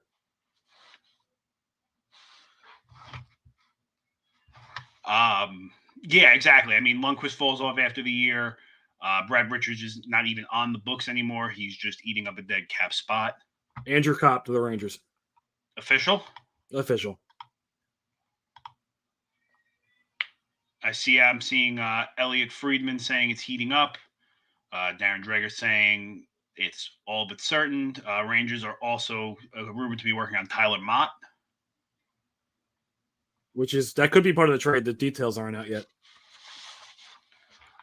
That could be these photoshops of Kevin Weeks reporting trades in the most random places are my new favorite thing. This is fantastic. But that's great. I mean, if the Rangers needed a face-off guy. Oh, they absolutely did. That's huge.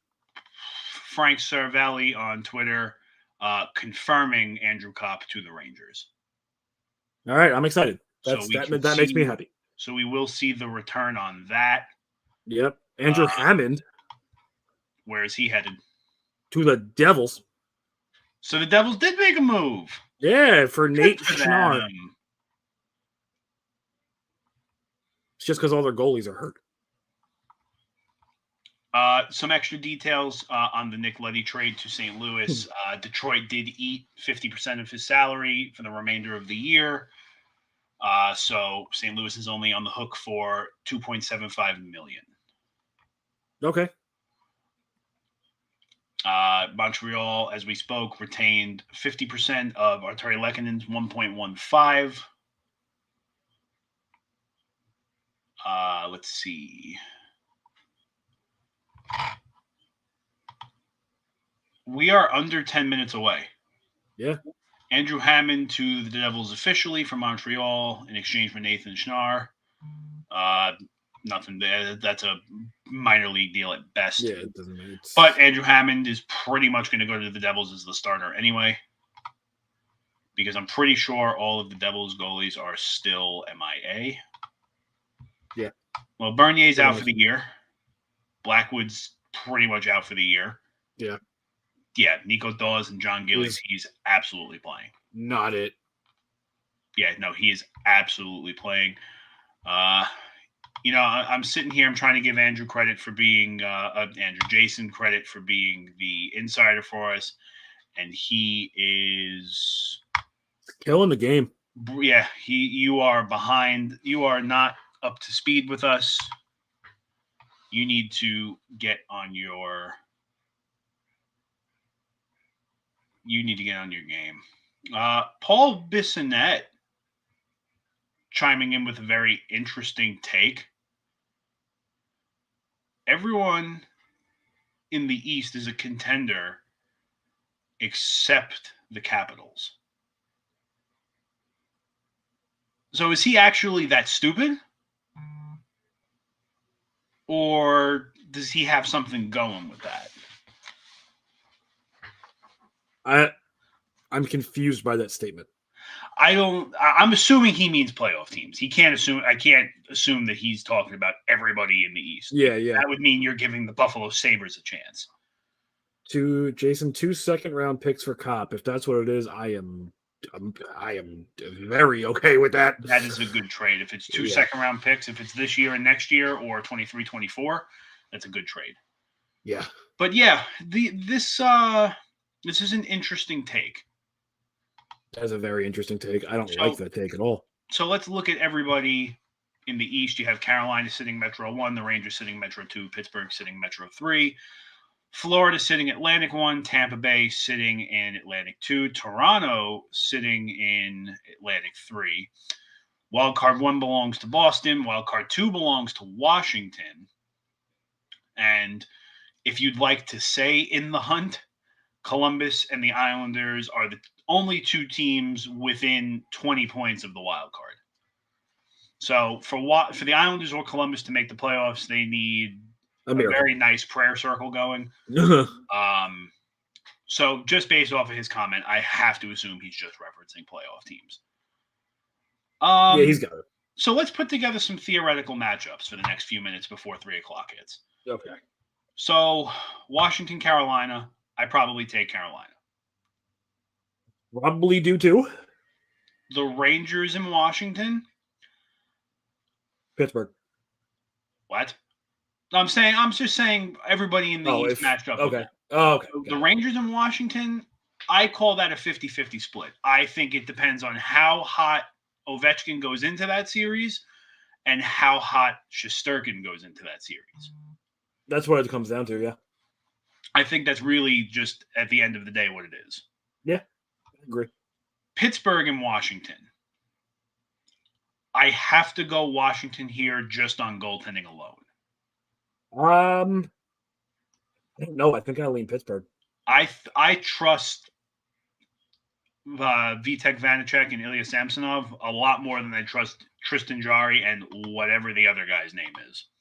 Honestly, I think I pick whoever has home ice advantage. In that particular series? Yeah.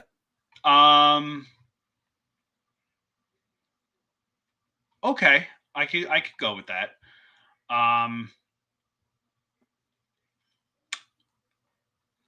Yeah, I can understand seeing that as the home ice advantage.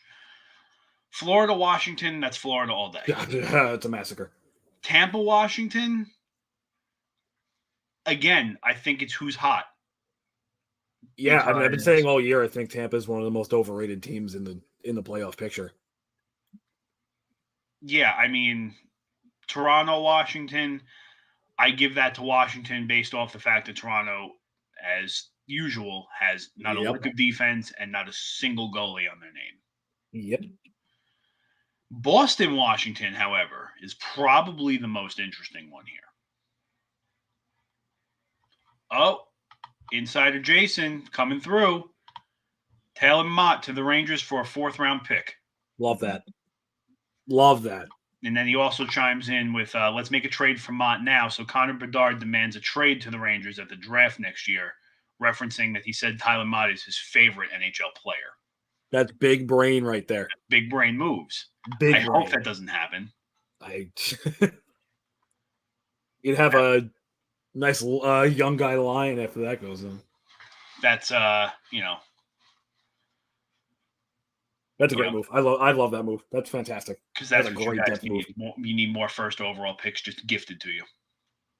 Oh, I mean the 2 first overall picks we've ever had. Yeah, and the one you got one of them was a gift, and you know it. Listen, man, ping pong ball. I don't like you. That's a great. I love that trade. 4th round pick is meaningless for the most part. More depth. We can get Greg McKegg out of the lineup. You know what I don't appreciate more than anything? What? The more and more I scroll through Twitter looking for trades. Shut up.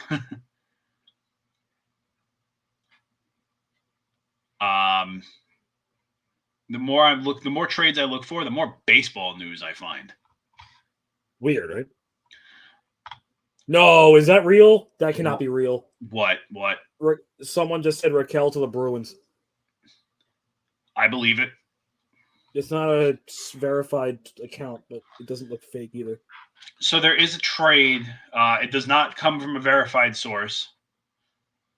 I don't know how much merit it's going to hold. I'm going to say none, strictly off the fact that it's not verified, so I don't know who it's coming from. That there is and or was a trade discussed between the Islanders and Coyotes. It would send Jacob Chikrin to the Islanders in exchange for Josh Bailey, Oliver Wahlstrom, a 2023 first, and a 2024 second. I would be off the floor laughing. First of all, why? I wouldn't give up Wahlstrom for that, man. That's not what you guys need. Well, that's what I was going to say. First of all, like I said, this trade holds absolutely no merit. I have no idea who it's coming from. And let's be like I treat it as if it's an even playing field, that's a fair trade. But in real life, no. Look, if I'm playing NHL 22 GM mode or franchise mode, I make that trade every day. Yes. Because then I just get Wahlstrom back by trading him back for like a 7th round pick because the NHL trade server absolutely has no idea what value is worth. Correct.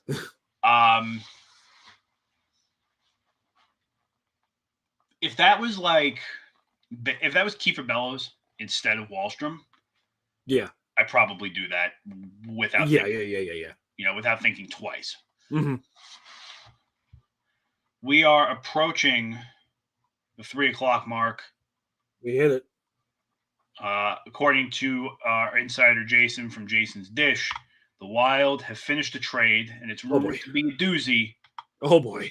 So we sit back and wait now. Yeah, I mean, you'll probably see trades come in for another. We'll see them come in for about an hour. You know that. Yeah.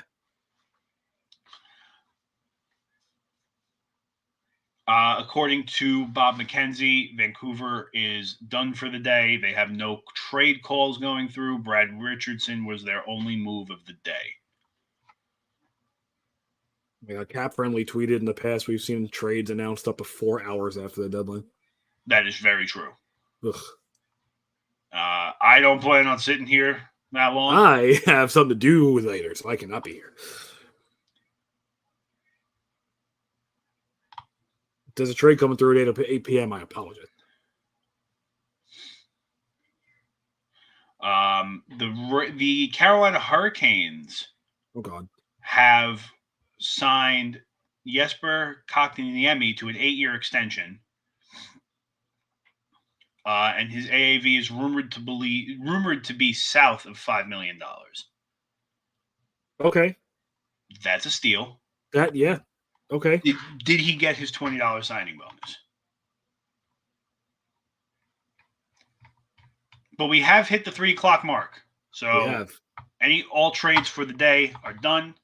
You cannot make any more trades. You cannot make a trade call. Any trade had to be submitted as of 2:59 and 59 seconds. Any trade calls going on at the moment are it. Yep. So for the moment, we will sit back and wait. And just continue to refresh Twitter. That's all we can do. There is no deal for Chikrin. Good. There's nothing pending. There's nothing to be announced. All right, good. I'm happier to hear that because I actually don't know what I would have done to my brain if he had done that. PK Subban is staying put. There was no trade call.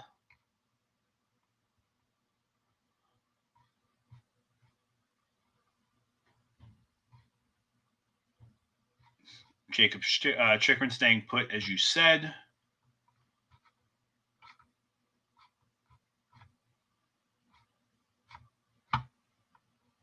Let's see. Anything else?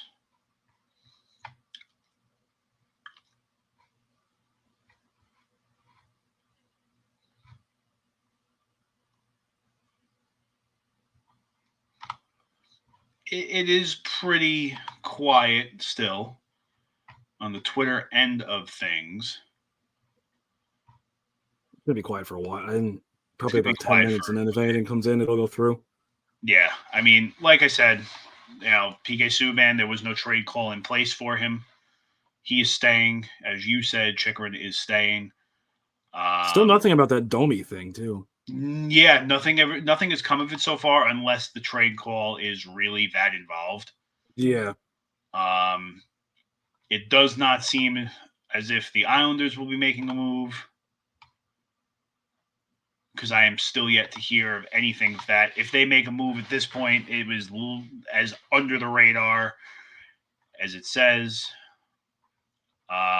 Insider Jason coming back at us, saying the Penguins are pushing hard for Raquel, or were pushing hard for Raquel. That would have been out of left field. What's that? That would have been out of left field. Would it have been, though? They just swoop in. Well, I mean, just they haven't been talked about as suitors. Well, I mean, look, it's Pittsburgh's MO to go and make an absolutely insane trade. Yeah. At the deadline.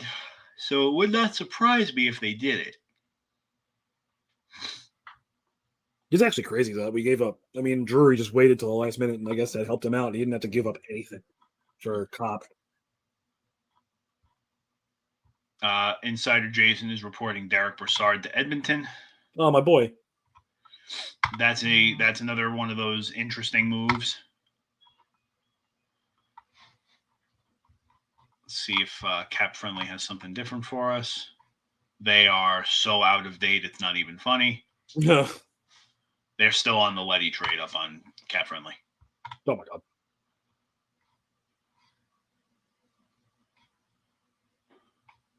So the details of the Kotkaniemi contract have come in year 1. He will make $4 million. In year 2, he will make 4.5. Years 3 through 5, he will make 4.82 million. Year 6, he will make 5.2 million. Year 7, he will make 5.2 million. Year 8, he will make 5.2 million. Okay. He does or will have a 10-team no-trade list in his UFA years. That's a pretty good contract for for the Hurricanes. That's actually a really good contract. Yeah. I think everybody forgets that kid is also 21. Verified account 20 seconds ago says Raquel to the Penguins is likely to happen. That's interesting. I just don't know. Our own personal insider has confirmed Raquel will be going to the Penguins, and then we are waiting to hear the return. Michael Russo on Twitter saying the Minnesota Wild do have one more trade coming, so we are still waiting for the details there. Frank Cervelli breaking the news for the Raquel trade. Okay, that can get really interesting now. If the Penguins are going to take Raquel. that comment's funny.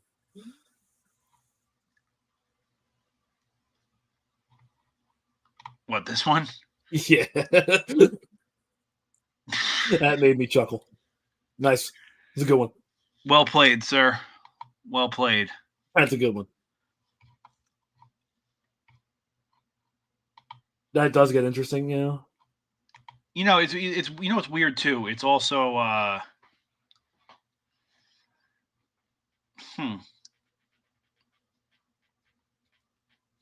as crazy as it sounds, I did not expect it to be this dead at 3:00. I thought we would have been hammered with like 5 trades back to back and then been quiet. We got a couple pending things coming, so. Now on Twitter, Elliot Friedman has also confirmed Rakell will be going to Pittsburgh. Oh, that sucks. Oh, yes, it does, because there was a time a couple years ago where I wanted him too. Yeah. Okay, well, you know what? I want to see what they gave up for him. Who is that? The Penguins? Yeah. I am very interested to see what this return is. There's a screenshot someone just posted from ESPN2, though, saying Rakell to the Blues. I assume they just did something wrong. Someone messed up. Yeah. Let's see.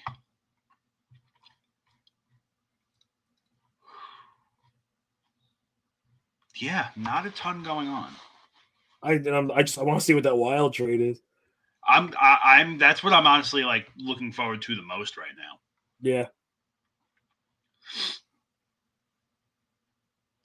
Let's see. The Max Domi has resurfaced.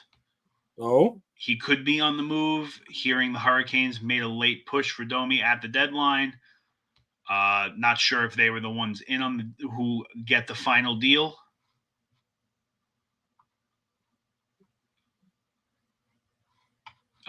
Some more info regarding the Ducks. It is being acknowledged that Rakell to the Penguins may not be the last only move the Ducks make. Question mark John Gibson?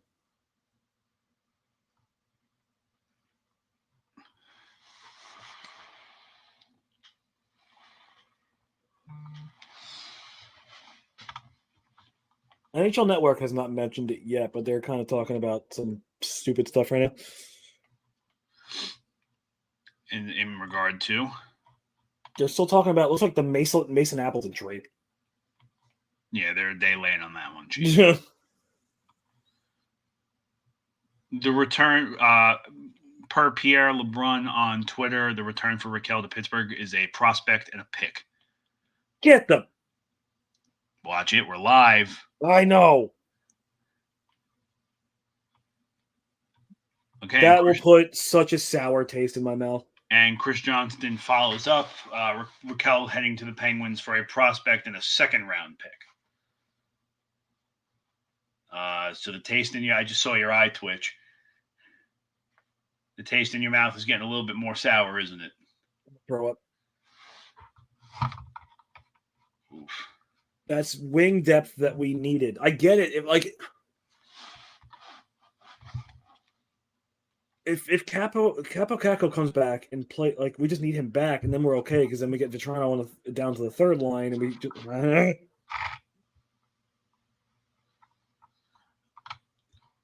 I'm going to be honest with you. I don't know if you absolutely needed him anyway. Need is definitely a strong word. Look, I think he's one of those. Excuse me. I think he's one of the. It's just one of those deals, I guess you could say, where you're covered in the area he fills. I don't think you needed him that much. That's just my opinion. You're not wrong.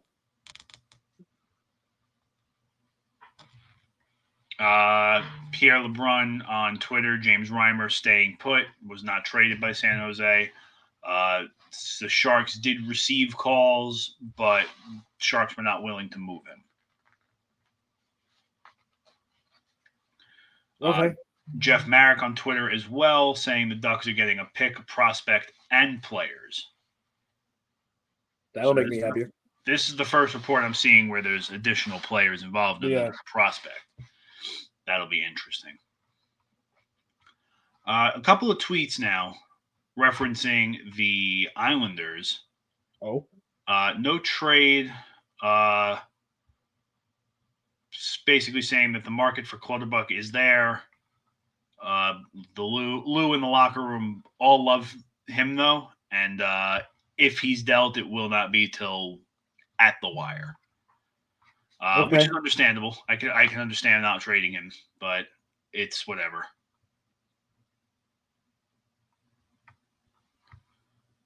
I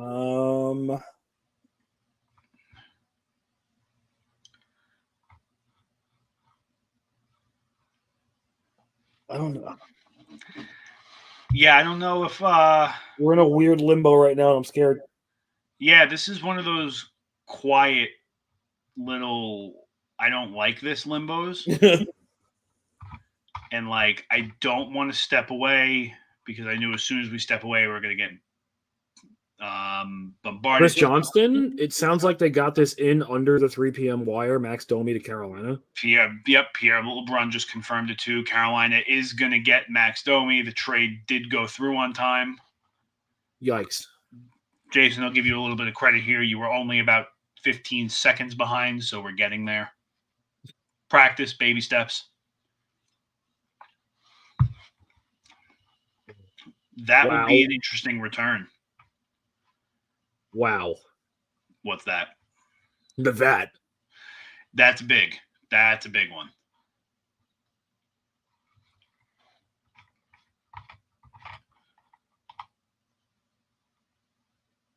The Canes also. Oh, yeah, we knew about that. Kotkaniemi. Yep. Now Chris Johnston, Elliot Friedman have all confirmed the trade as well. It will happen. Mm-hmm. And again, now we wait for the returns.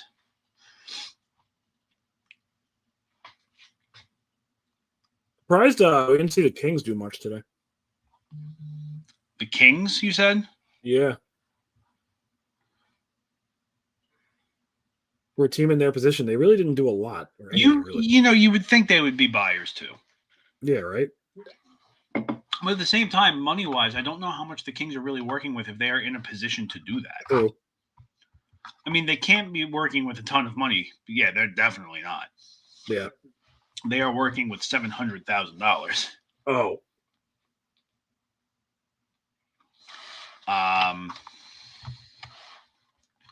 Let's see. I mean, they could have used a little bit of help in the defensive end. Yeah. Well, but I guess they didn't really have to do much. I mean, you also got to think about how much Carolina has on the shelf right now. I mean, Drew Doughty's still out. Dustin Braun is still out, who is still a significant bottom six forward for them. Yeah. Victor Arvidsson is still out. Andreas Athanasio is out again. Brendan Lemieux is out, and he should stay out.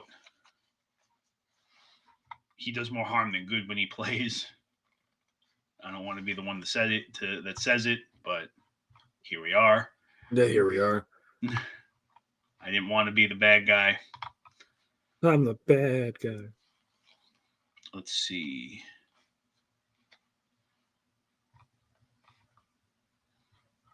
Yep, Brassard to the Oilers. Domi to the Hurricanes.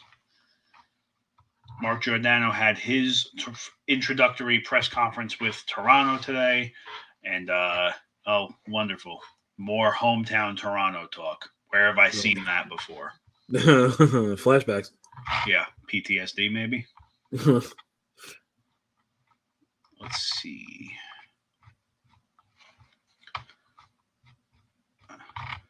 I think we should let's step out. Let's take 5 minutes. We'll let the trades roll in. And then we'll revisit this as soon as we're back. Yep. Don't go anywhere, everybody. We will be back shortly.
Ladies and gentlemen, we welcome you back to the Sunday Sauce Trade Deadline Special.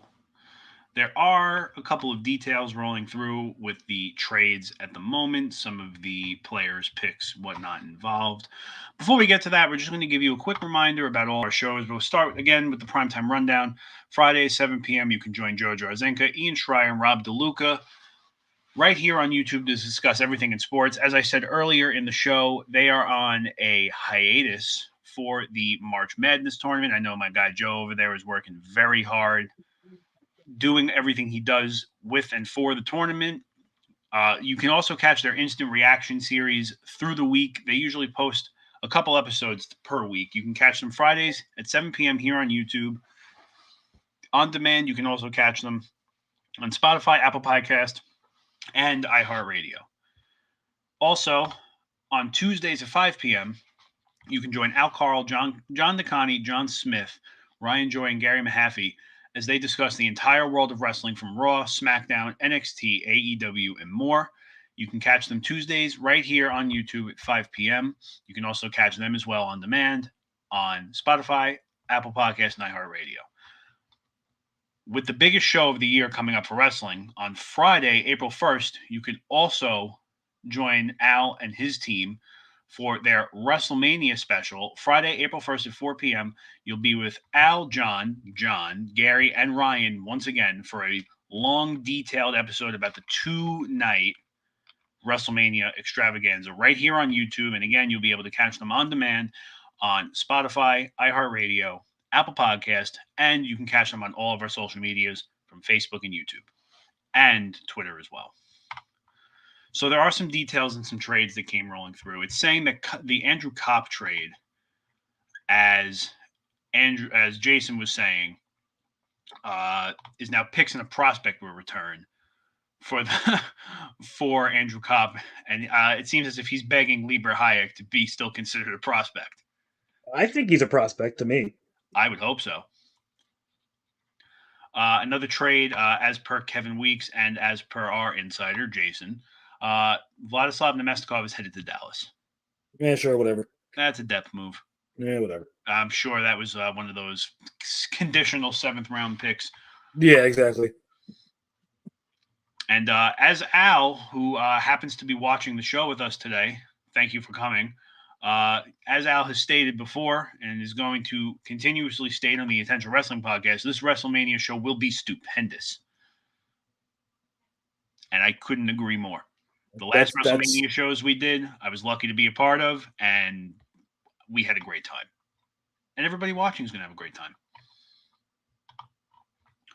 So, no official...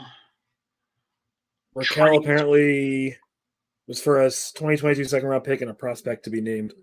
For who's that? Raquel. Okay.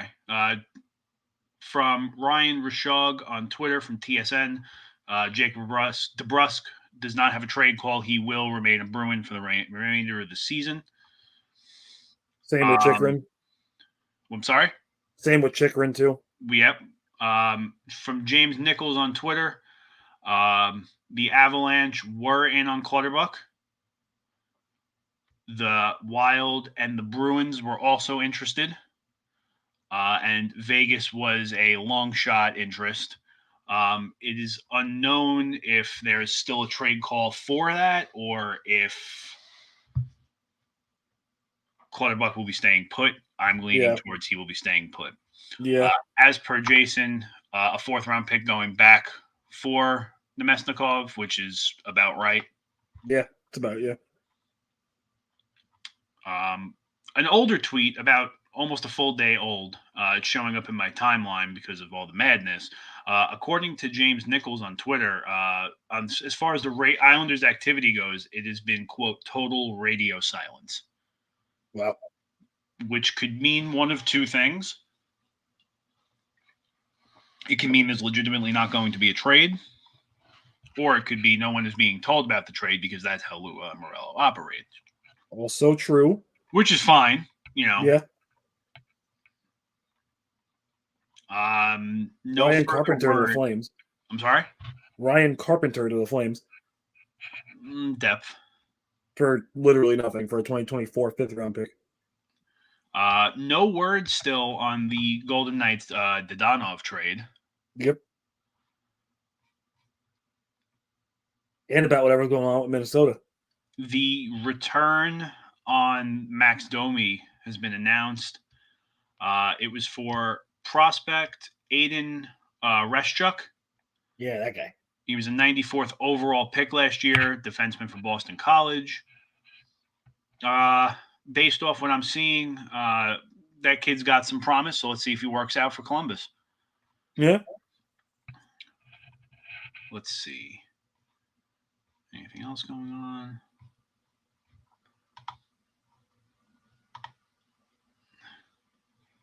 The Flyers, as of 28 minutes ago, may have one more trade yet to be announced. It's going to be a minor one, no blockbuster, and that's coming from Charlie O'Connor on Twitter. Okay.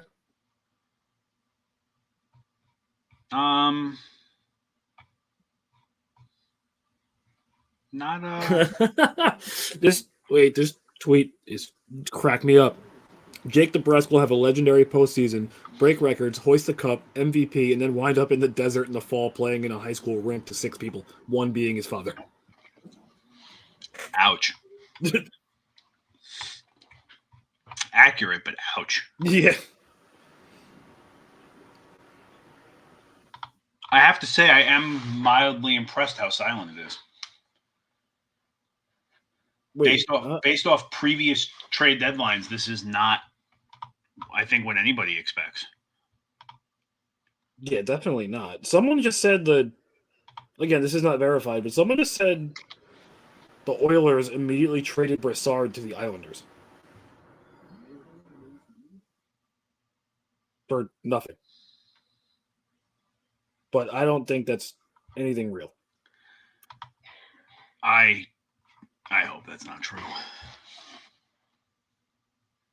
It says for a 4th-round pick. I hope there's nothing to that. Yeah, it's not a verified account, but they've been tweeting all the trades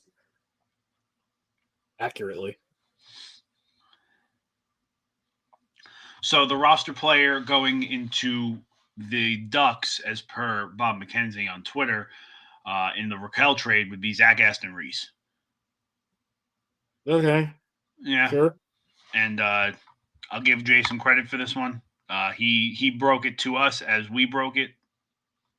We're getting there. It's funny. I'm actually giving him a hard time, but he's gotten to a couple of things before we did. Okay, I think that account just put the wrong team because that's the exact trade that the Brassard trade was. Okay. I don't know. We're gonna find out, I guess. Unless he thought Brassard was still an Islander. Still not, maybe. Even though he hasn't been an Islander in like 2 years. Or yeah.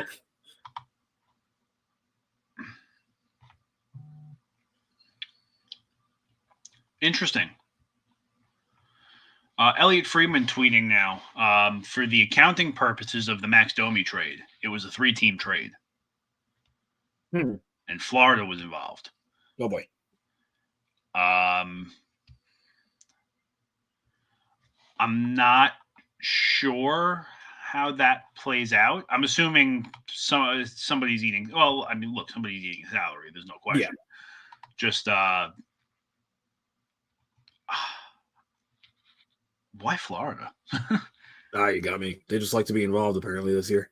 There must be something. Obviously, they've obviously got some cap room at the moment with Ekblad on long term and a couple other factors they have going on. I'm sure they were able to eat salary. But they might have even acquired a pick out of it.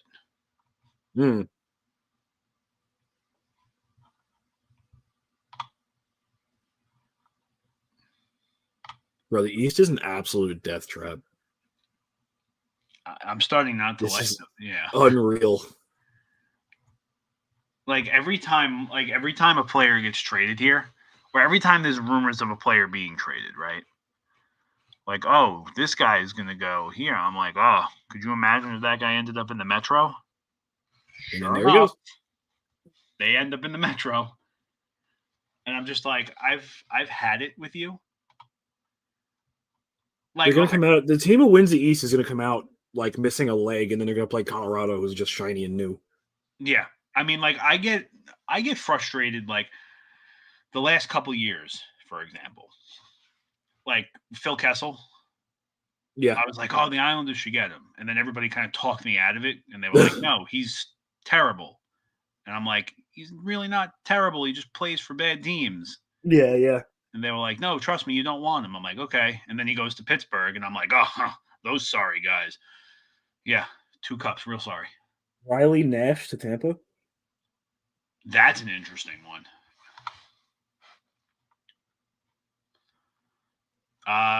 Jason breaking a little news. A defensive prospect in return for Copp. Lundqvist is safe, though. His guess is either Robertson or Skinner. Yeah, that's fine. I'm totally fine with that. If I were you, I would be. Yeah. Last year in particular, right? Yep. Do you think by any means I wanted Ryan Reeves in the Metro? Again? Absolutely not. Absolutely not. His second trip around in the Metro, I got to deal with him. So the official trade details on Raquel is obviously Raquel to Pittsburgh in exchange for Zach Aston Reese and a 2022 second round pick. Okay. You probably could have sent them Philip Hedl. I would love that. It could have made the same trade happen. Probably.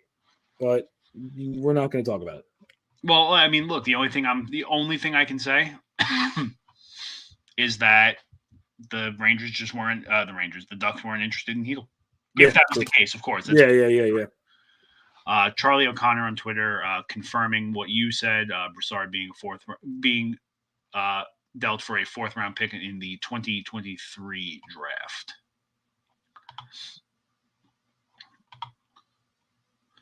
Florida, as per Pierre LeBrun on Twitter, Florida is involved as the third broker between Carolina and Columbus to make the Max Domi deal work. Money under the cap. A few unsigned players involved. It is a very complicated transaction. Full details soon. That's going to be interesting. Whatever happened with this Minnesota Wild doozy they were working on?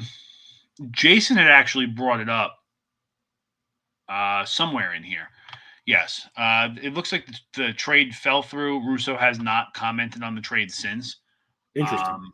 I don't want to say it fell through yet until I see that it's fallen through, just because of the fact of this always happens where they say there's a tremendous trade and it doesn't get announced till 8:00. Yeah, true.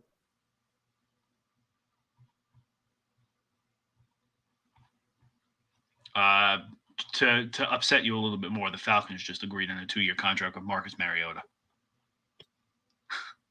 Jesus Christ. Poor Kyle Pitts. Seriously. He's not going to score a touchdown this year either. Nope. Let's see.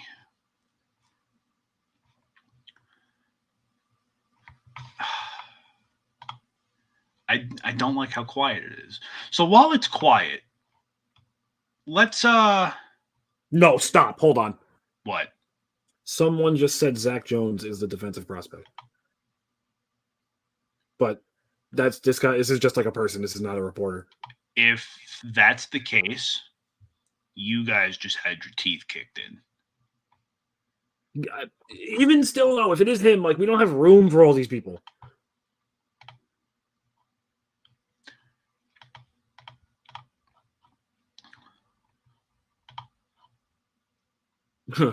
At the Islanders, wow, nobody wanted our junk.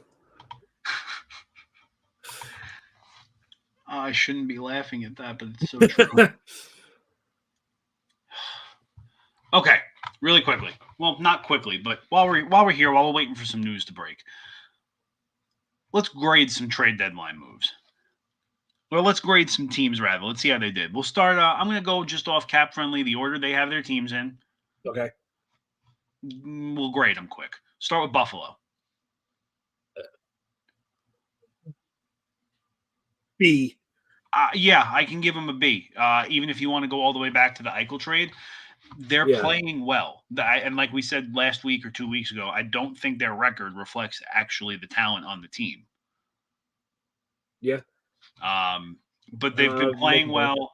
I do think their GM needs to be escorted out of the front office. Just a bit. But overall, I don't think their trades were terrible. The Ducks. That's hard. I'll tell you what. I'll go. Yeah. I'm going to give them a B-. I was in that. Yeah, I'm in that realm of like B-, C+. I wanted to go lower because the return on most of their trades were not bad. Yeah. But the fact that they started the season the way they did and turned into sellers, those trades shouldn't have happened to begin with. Yeah. Detroit. I agree. A. Yeah, easy A. The fact that they were able to get the return they did for Nick Leddy is insane. A. Absolute A. Columbus. I'm like indifferent. I'll just give them like a C+. Yeah, I was going to say the Max Domi trade is a big trade for them. It's just one of those things where that was really all they did. Yeah. So it's not a bad trade, but it doesn't justify them having a great trade deadline. Yes, exactly. Ottawa. C+. I would give them anywhere between a C+ to a B-. Yeah. Yeah. That's my indifferent area right there. Yeah, like I don't think they had a bad trade deadline. I think they just there were some trades that looked like they made just for the sake of having a trade. Travis Hammond. Nashville. C+. Like I don't think there was much they had to do, to be fair. Like Nashville did make they had a couple moves, yeah. They made one trade. It wasn't a tremendous trade. It was just for Jeremy Lauzon. Yeah, which is like, So it's like I'm not going to say it's a bad trade, but I'm going to say more like a okay, yeah, I would give him a C. Yeah, right, just in the middle. Seattle. A. Yeah, A+. Because this is now going to turn into chaos in the summer. The fact that they managed to sneak out of here with a dozen draft picks. By the way, you didn't hit the over or the under. You lose. Yeah. For the moment, at least. We'll revisit that. Maybe maybe this Saturday we can revisit that. But the last 4 days they got 10 draft picks. Like, yeah, and look, they could get 4 more between now and 5 o'clock. Yeah. New Jersey, I give them a C. They didn't do anything. Exactly. Honestly, I might give them a C- for not finding some kind of suitor for PK Subban, but I won't penalize them that much because it's hard. See, that's what I was going to say. I'm going to keep him at a C just because that is a contract that, I don't even think PK Subban wants to take. Yeah, you know what? Yeah, C, because they also got Andrew Hammond. They got someone to play goalie. Right, so they got their backup. Yeah, all right. That's fine. Okay, this one's for you, the Rangers. I'll give them an A. They didn't give anything up. I know they didn't get all the guys I wanted, but they didn't give anything up. I give them an A too. They didn't rush into Chris Drury did not rush to make a move. Yep. He did not I don't think he overpaid for anything. We'll see if that Zach Jones thing pans out first. But the even including the Vetrano trade, he was patient. He got everything for the right price. Yeah. Jason, really quickly, he wants us to cancel our plans for the rest of the night because he is breaking that there are 33 trades still waiting in the queue. I got a meeting I got to go to. It's all on you, brother. You know what? Honestly, if I'm allowed to, I will absolutely hop in here by myself and do this again. Whenever I get back, maybe I'll join. But that's insane. You know what? If you're down, because I know you're going back to work tomorrow, I'm going back to work tomorrow. We can absolutely revisit this tonight. I have no problem with it. Move it to 33. Why? There's more trades waiting in the queue than teams in the league. Literally. Ugh. Yeah, so the tweet actually just showed up in my Twitter from Mark Scheig, I think it's pronounced. I don't know. I'm terrible at names. You know that. Oh, I know that. Kekalainen says Domi trade has not been completed yet. Also says that 33 trades are in the queue at Central Registry. That is okay. Haunting, to say the least. Apparently, Chris Drury is going to address the New York media at 5:00. Yeah, probably. Arizona. You know what? I give them a B. I'm up there. Yeah. Like I understand they ate the Brian Little contract, which is a very Arizona thing to do. They took Nathan Smith. They took Jack McBain. And they got a pick. They got a 4th round pick. No, they did more than that. They had a couple more moves. They had 2 picks. They had where was it? Because I remember the Wedgwood trade. They had the Carter Hutton trade. Yep. They had the Nick Ritchie trade. I give them a B. They didn't do anything great. They didn't do anything terrible. Yeah, I'm with the B. Yeah. San Jose. That's a C for me. They didn't do anything. They pulled Reimer off the block. You can give them a B- based off the fact that they extended Hurdle instead of basically giving them away. Yeah. Nah, C. Yeah. Let's see. Here's a fun one. The Islanders. F. Yeah, they did not do a single thing. Yeah, they're going to lose Varlamov for nothing. I'm going to come back to that in a moment.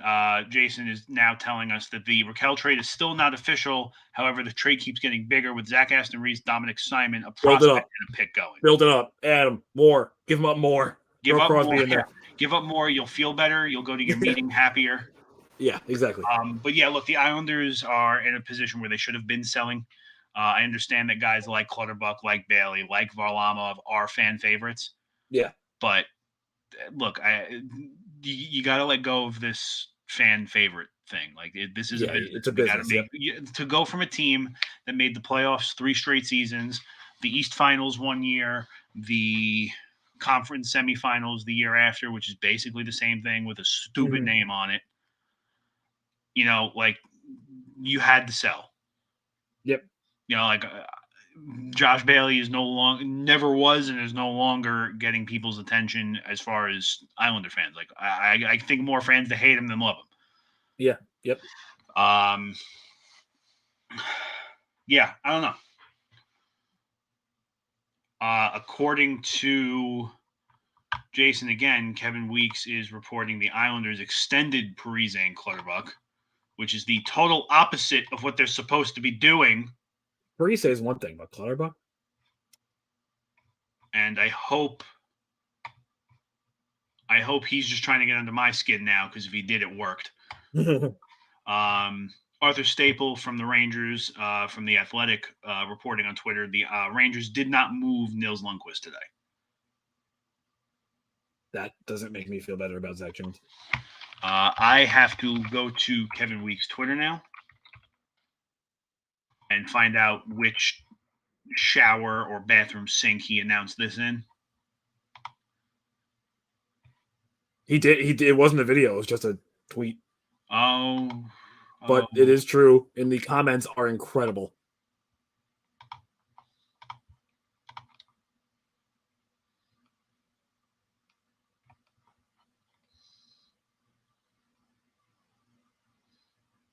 Would you like a minute to cry?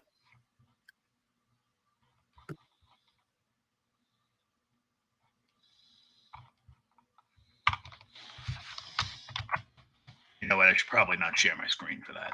Yeah. You know what? I'm going to leave it be. I'm going to go for a walk to my door and come right back. Okay. Let's just see if he breaks something. Here we go.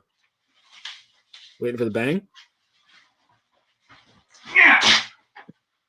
Hey, Charlie didn't do nothing. I'm back. And now welcome back. I look gross. That's crazy. Okay, here's the thing. The Parise extension, I understand. Because I'm sure that that's fine. I'm sure what? I said that's fine.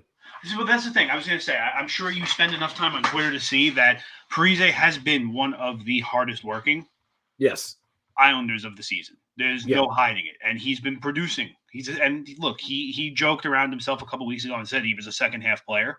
Yeah, he's legitimately been one of the best players of the second half. There's no questioning it. And once I see the money, I'll know how good or bad I feel about it. Seeing that Martin was able to take a pay cut and take 1.5 a year home, and Cizikas signed for 6 years and like $2 million per. Mm-hmm.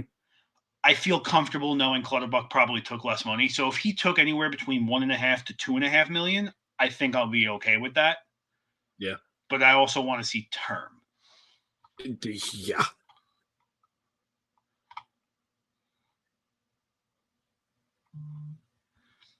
So reporting back on Elvis Merzlikins missing the Blue Jackets skate today, according to Jeff Svoboda. Oh, geez.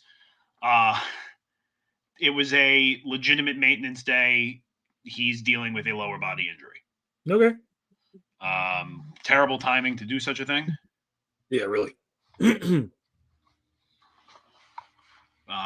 Almost Johnny Gaudreau-esque. Yeah, really. Moving forward, wild trade deadline. Oh, I was like, yes, it was wild. Shut up. B plus. I'm more willing to give them a B.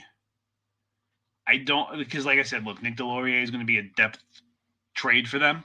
I'm sure he's going to play, but he's not going to.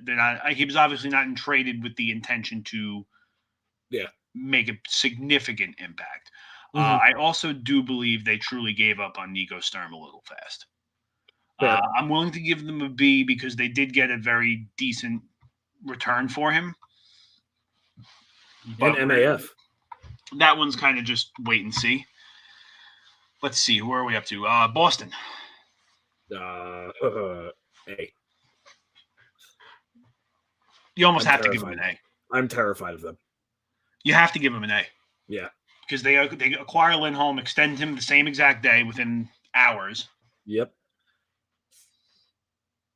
I'm terrified.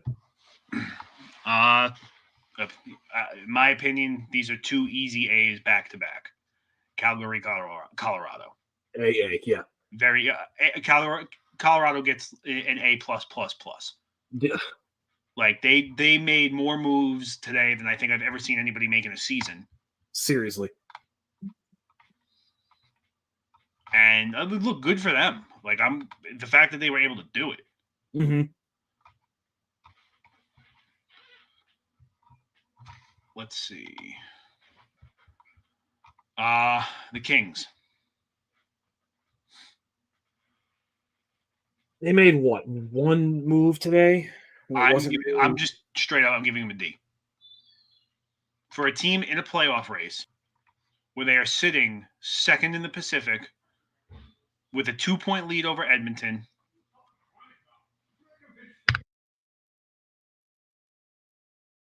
I'm thinking I might give them like a C-. Only because I don't know what. I don't know. That's tough. Yeah, I can't give them anything higher than a C-. No, you definitely can't. I also don't want to go too low on them.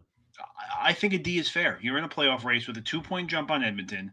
You got a 4-point jump on Vegas. I just don't. They really needed to do more. They definitely could have used a piece or two. Well, think about this, right? Because the only trade they made was for Troy Stecher. Yeah. You got to think about this in a way, right? Vegas being in the wild card 2 spot, that's not going to last long. Yeah, they're dealing with injuries. Yeah, they just have injuries going right now. They will not be in the wild card spot forever. Yeah. And even if they are in the wild card spot, they're going to win. They're just going to mow through everybody above them anyway. As long as they don't come in the bottom one and play Colorado. That's the only thing they have going against them right now is they would be playing Colorado. But here's the thing, because Nashville is in the Central, Vegas is in the Pacific, Vegas has 72 points. If they hit the 76-point mark, they're jumping right into Pacific 2. Sure. Okay, yeah. That's bearing a Kings and Oilers loss the next game or so. Yeah. Which I actually don't know what the schedule is today. Well, figure the Oilers are playing tonight. The Golden Knights are playing tonight. Yep. The Kings do not play tonight. They play tomorrow. They're playing Nashville tomorrow. So 3 very big games in the next 24 hours. Yeah, really.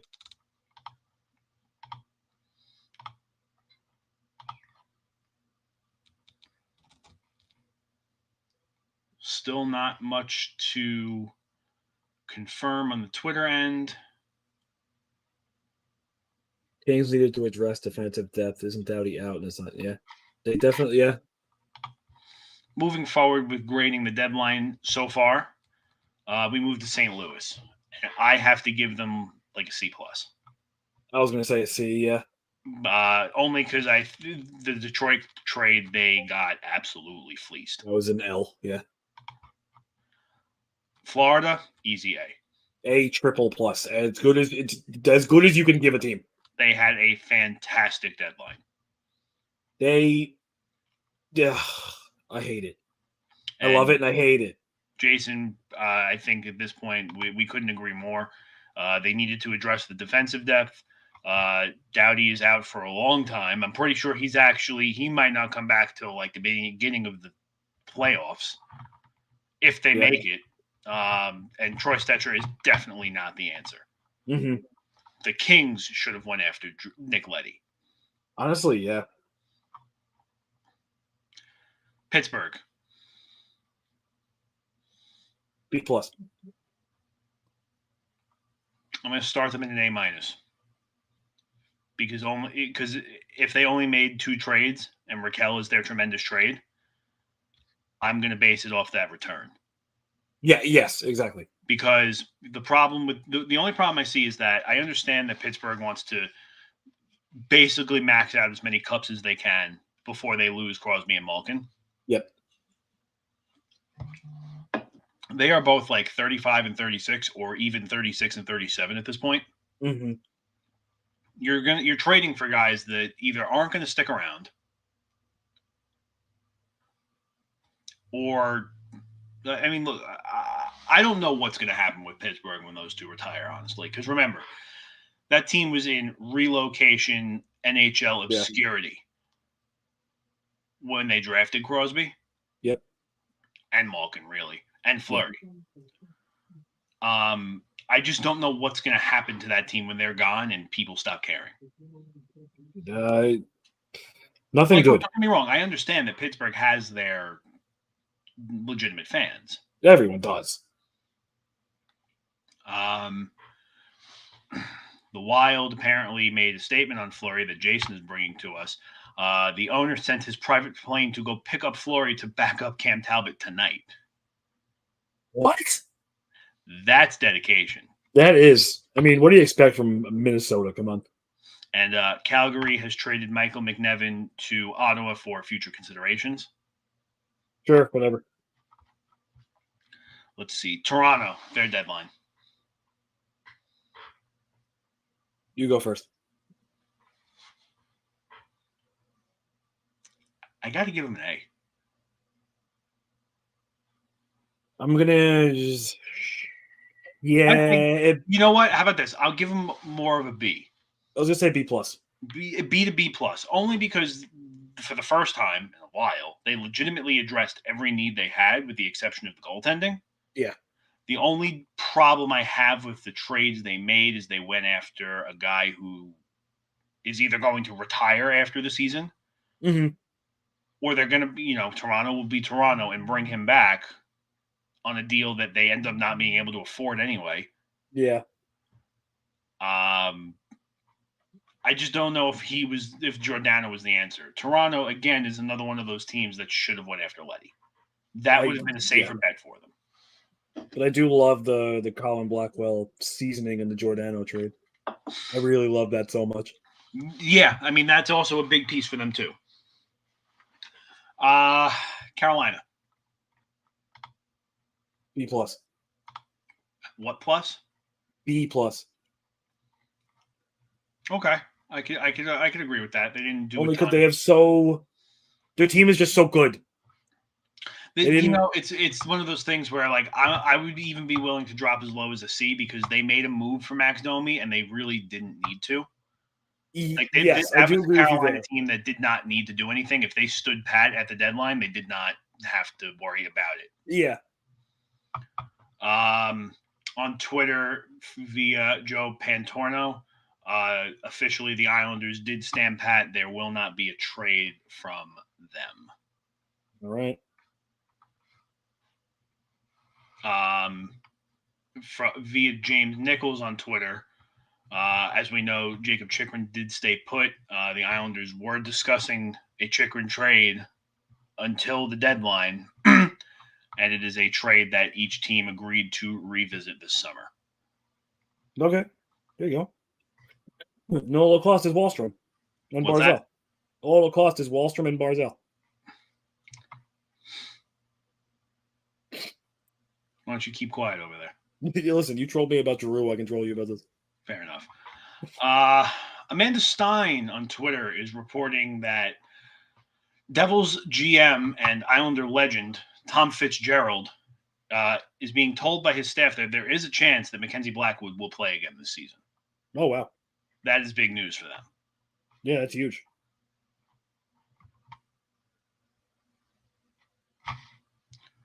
Going back to our grades, Philly. F. You give him an F. Yeah, I hate their return for Giroux. And their return for Justin Braun. Well, it's good for you, bad for them. Yes. I'm going to give him I'm not going to go as low as an F because it was expected that Giroux was going to go no matter what. I do think the return on Giroux could have been better. The Braun trade, I think a third round is what you were getting. Like you weren't getting more for him. So I give him anywhere between a C- to a D, just based off of they literally got what they could.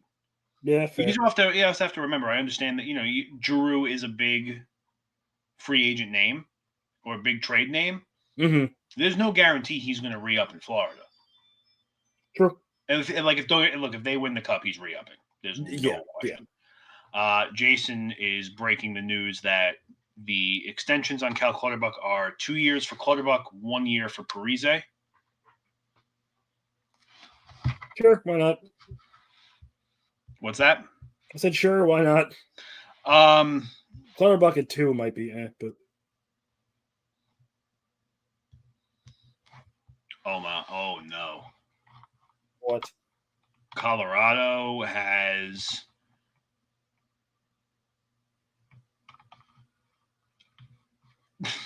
attacked the Tampa Bay Lightning via Twitter. No, stop. I will pull you up the tweet. Do not look. Okay. So I'm going to show you the first tweet, and then you're going to look at the reply tweet. The first tweet. Our bottom six and depth is much more improved, and for a 2-month playoff run, that's what you need. Hey. To which they replied to the same tweet. We are also fully cap compliant without needing long-term IR. Nice. That man needs a raise, or woman that runs that social media needs a raise. Yep. Needs to go to the Twitter Hall of Fame. Oh, it's great. Love that. That was... Oh, I love it. I'm so glad somebody said it. Because now they don't even target one team. That just targeted like 4 separate teams. Yeah. Tampa, Florida, Vegas. I think those are the only 3. Moving forward, Chicago. F. Big fat F. Big F. Traded. You trade one of your future pieces. Your entire your entire roster basically turns on you. Yep. Washington.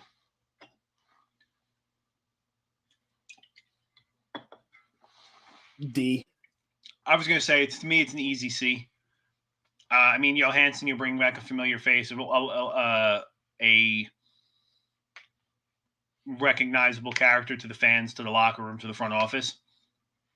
The only difference is the last time he was here, Barry Trotz and company were still around. Yeah. Actually, I don't even know if he was on that team. I don't believe he was on that Cup team. I am going to check that. Yeah, I'm not sure. I think I graded him super low, though, because all these teams around them got so much better, and they didn't. Well, because he might have been already traded to the Devils by then. What year did they win the Cup? 17-18? Yes. He was on the Devils. Oh, wow. But he was in Washington for 7 years before that. He was in their system for almost 10. Okay. So for nice little reunion. He went from the Devils to the Bruins at the trade deadline in 2019. 2020, he was in Buffalo. 2020-21, he was in Minnesota.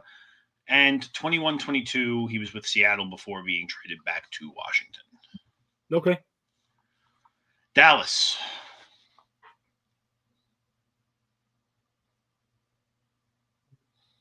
C+. You say C+? Yes. I say B+. They addressed a need. And a pretty important need. And look, goaltending has been an area that they have somewhat struggled in for the season. Obviously, Braden Holtby not playing and now being injured.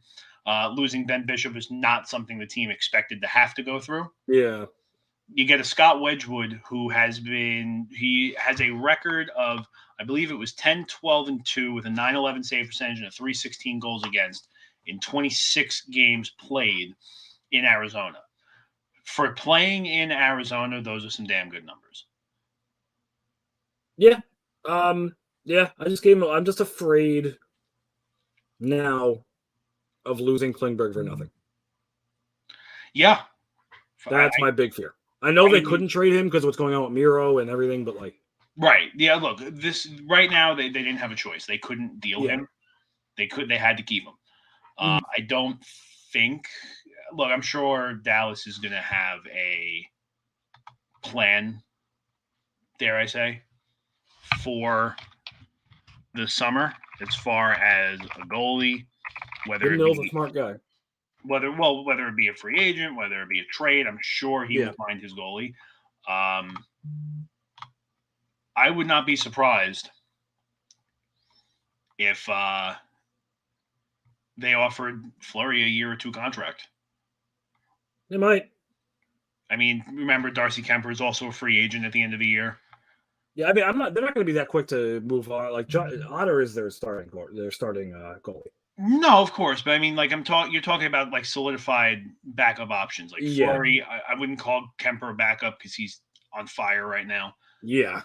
Greiss, another established NHL backup, who has been a starter in Detroit up until Nedeljkovic got there. Mm-hmm. If you really wanted to, this Phoenix Copley is on the board, Martin Jones is on the board. These are all backups. Yeah. You could bring. You could even keep. Honestly, Wedgwood is a free agent next year. You can even bring Wedgwood back. True. They have options. This is true. Vancouver. Let me look at a recap for them. I'll tell you what. I will give you my opinion first. Go for it. I'm going to give them an A-. Really? Based off the fact that they put a player on waivers and still traded him. Okay, you know what? Yeah, true. You know what? I like that. I'll give it a B+. Yeah.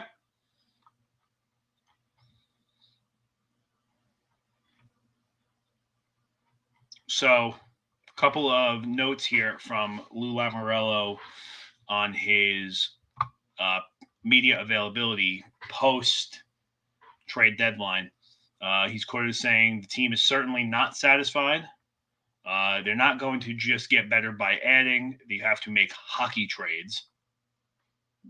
I don't know what. Not baseball trades, not football trades, hockey trades. Yeah, I don't know what the hell he means by that.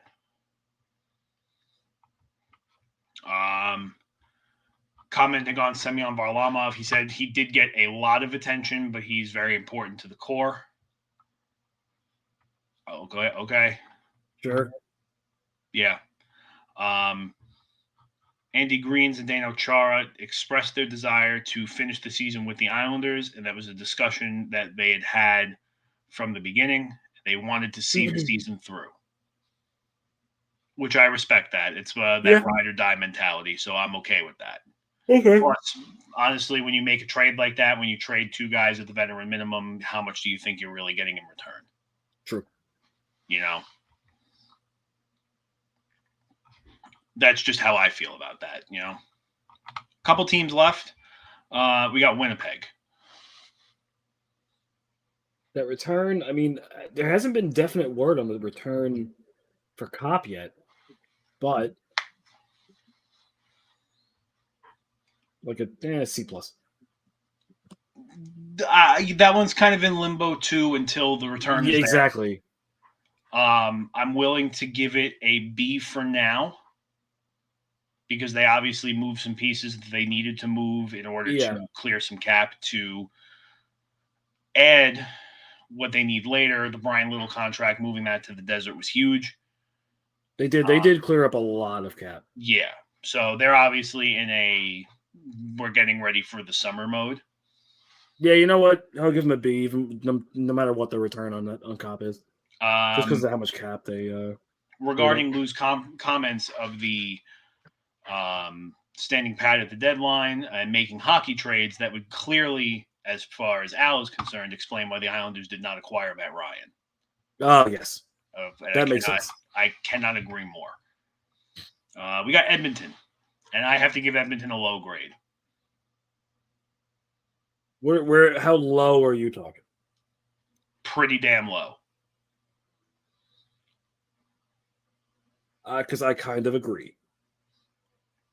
I was going to go with a D. Yeah, I was going D. I was almost going F. Yeah? Because that is a team where we have said since episode 1, and I will find every time we've said it in the probably 13 to 15 hours of content we have, and clip every time we said that there was a goalie going to be on the move and Edmonton should have been the first one on the phone. That team needs a goalie in the worst way, and they just solidified that if they get into the playoffs, they are going to get whooped. By who? Like, think about it this way, right? Standings. So right now, Edmonton plays the Kings. Mm-hmm. Cal Peterson is better than Koskinen and Mike Smith. Yikes! And if you have Quick with him too, and he's got to back him up, I'm sorry, Edmonton doesn't have a shot in that series. Yeah, like that team needed a goalie in the worst way. And you know what? I'm even going to lower my Toronto grade down to a C, only for the same reason. Because I gave them B because I thought they addressed their defensive needs. They did not touch the goalie. Okay. And again, they need a goalie in the worst way. Yeah. Like, don't get me wrong, I like the moves Toronto made. Mm-hmm. But a goalie should have been paramount for them because Jack Campbell is a one-hit wonder. Yeah. True. You know who he is? This season's Garrett Sparks. Oh, God. You remember him? Oh, what a name. Yeah, he was a one-hit wonder for Toronto, too. Where is he now? Who knows? I'm pretty sure he's playing somewhere in Sweden. Big yikes. That's my point. Tampa.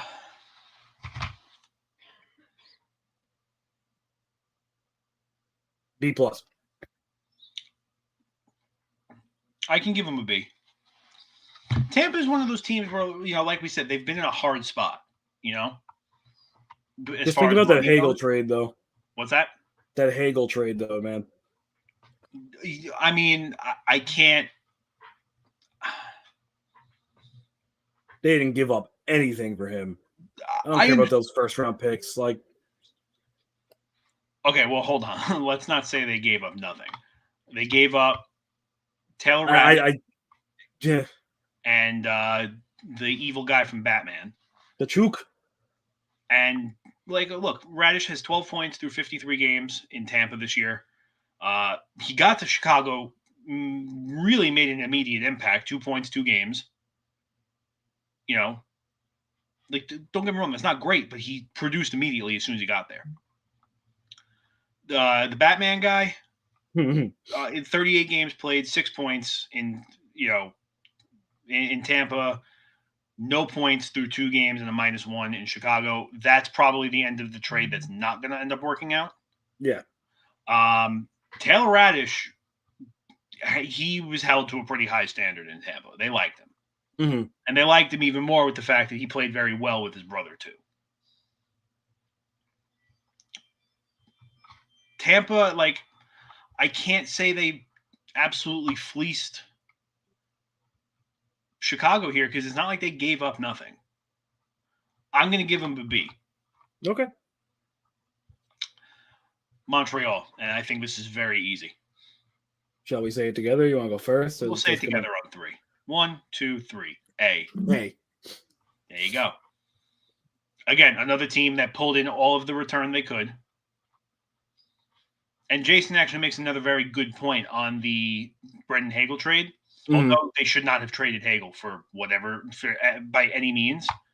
Taylor Radish was also his teammate of Dylan Strome's and Alex DeBrincat's. Okay. So you also just added the chemistry factor, too. Yeah, okay.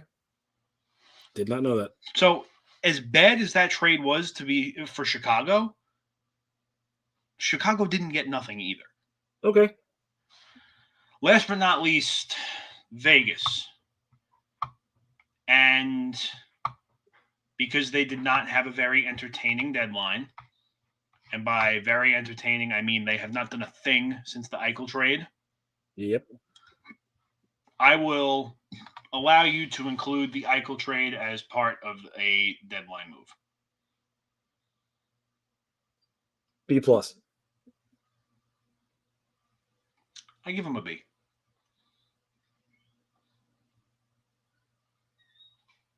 I give him a B. The Eichel trade was obviously, look, it's not a deadline trade. I'm trying not to reference him, but they're also a team that is so cap stricken. Yes. That they couldn't do anything. Yeah. That falls on the GM. Of course. Yeah. Jason also making another comment as far as Taylor Radish, DeBrincat, and Strome all playing together. That was also, and I forgot this too, that was also part of the stacked Erie Otters team that housed Connor McDavid briefly. McDavid to the Blackhawks confirmed. Stop. That took me a second. I was like, wait, what did you just say? Yeah, could you imagine? Could you imagine just joining the show and you hearing that and your heart just falls out of your chest? I wonder if Cap Friendly has the contract details yet for Klonobuk and Parise. Ready for a crazy stat? The Seattle Kraken hold 33 draft picks over the next 3 years. They currently have more draft picks than rostered players. They have They have a draft pick for every team plus 1. Yeah. They have a draft pick for every team, including the Thrashers. Yeah. 3, 7, 10, 11, 12, 13, 14, 15, 16, 17, 18, 19, 20, 21, 22, 23, 24, 25, 26, 27, 28, 29, 30, 31, 32, 30, 34 picks. Jesus.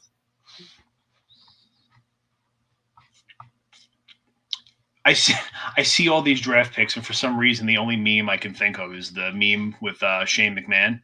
I now own WCW. Yes.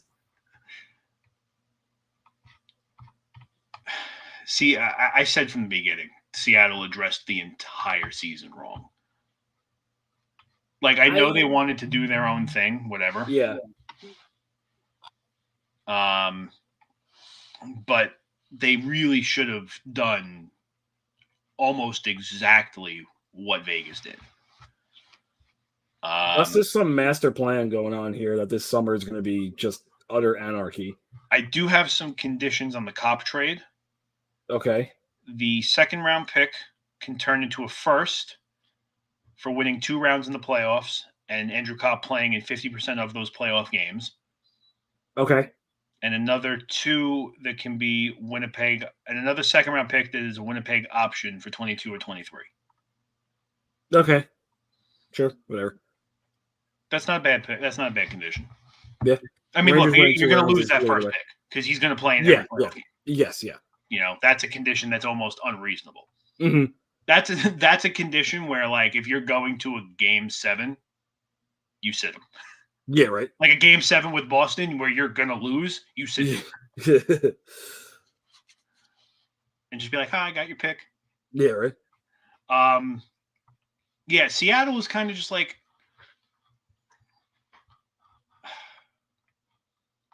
I understand they had a lot going against them in this expansion draft because the league tried to, what's the word I'm looking for? The league tried to make sure those draft picks for protection trades were not happening. Yep. So I know that they had some odds stacked against them in that respect. Mm-hmm.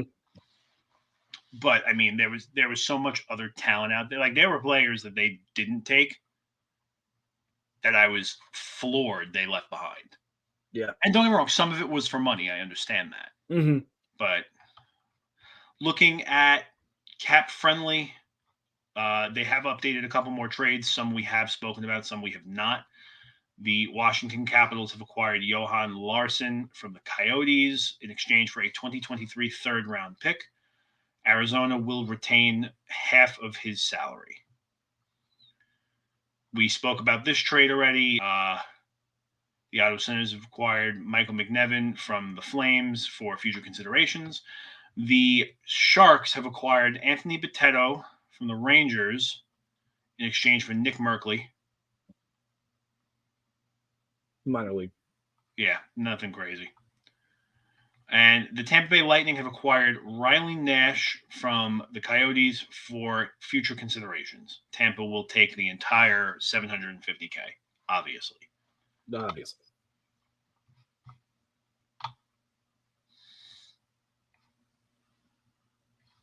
Let's see. The terms on the Cal Clutterbuck contract are out. And I'm going to do my calculating. Oh, God.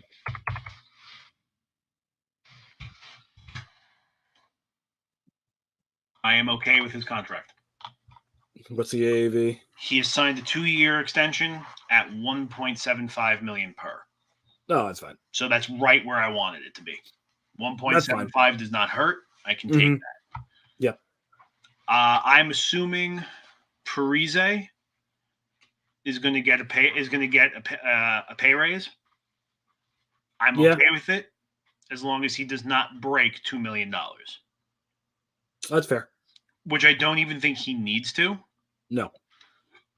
Because he's still collecting a dumb fat paycheck from the Wild for ever. For literally forever. Let me see. I'm curious now. Let me go look. He will be paid by the Minnesota Wild until 2027. He made $2,371,794 this season. Mm-hmm. $6,371,794 next season. $7,371,794 the following season, 23-24. He will also make that same amount in 24-25. And in the years 2025-26 and 2026-27, he will make $833,333 for a team he doesn't even play for anymore. And Ryan Suter will obviously make the exact same amount because they were a package deal. And they both got matching contracts. Okay. So the Wild, I don't know exactly how this works.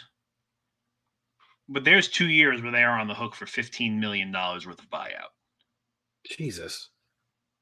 This year they're on the hook for 4. Next year they're on the hook for 12. The 2 years after that they're on the hook for 14.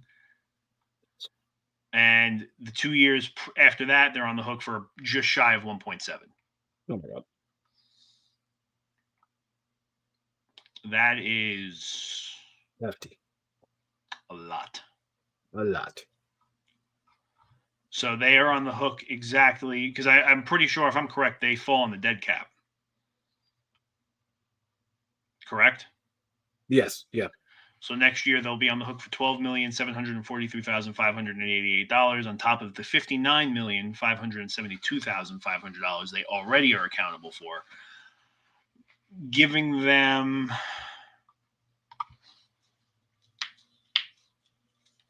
if you'll excuse me,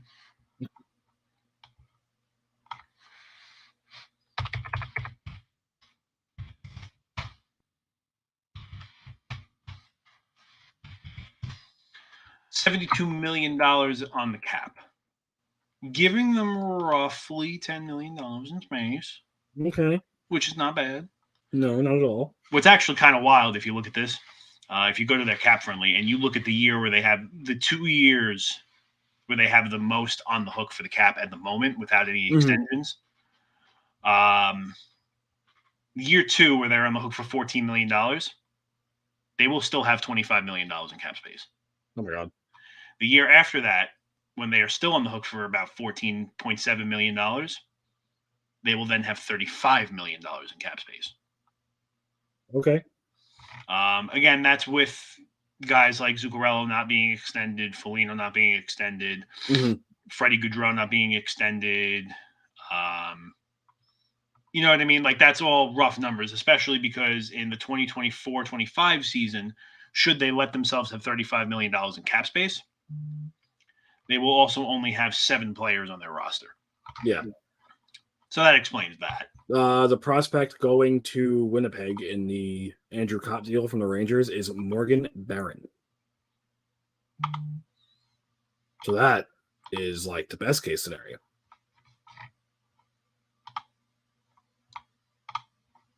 Okay.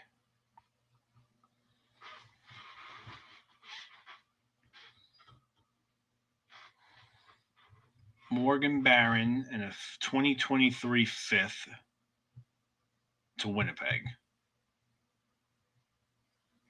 Okay. I'm totally fine with that. That is fine with me. Ian McLaren on Twitter. The NHL trade deadline is becoming a fun game of where's weeks.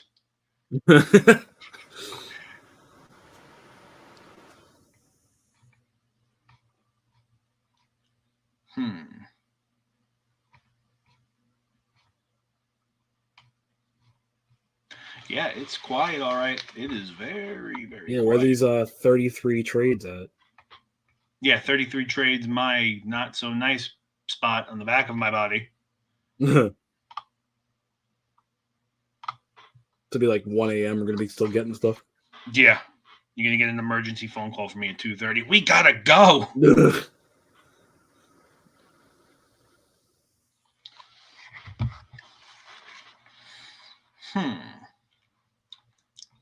A lot of Yankee news for some odd reason. Nothing. What great. Is it? No, I was going to say, what happened? Marlon Gonzalez was moved to Major League spring training roster. Well, which I didn't even know Marwin Gonzalez. Yeah, right. Was a Yankee. Neither did I. Let's see. Yeah, it's quiet again. Where is Kevin Weeks? Where is Weeks? Give me Weeks. Let's see if I'm going to check NHL's website, see if they broke anything yet. Of course they didn't. Some Blues fan tweeted that they're happy they didn't overpay for Nick Leddy. You're going to have to send me that tweet. Sending? That can't be real. Okay. The official details are out. All in one place on Andrew Copp. Andrew Copp and a 2023 6th-round pick to the Rangers for 2 conditional second-round draft picks, a 2023 5th-round pick, and a 23-year-old AHL NHL forward Morgan Barron. 1 second-round pick can become a 2022 if the Rangers make the Eastern Conference Finals. The other is Winnipeg's choice of being year 22 or 23. Dope. Sign me up. That's a great trade. Excellent. Very happy.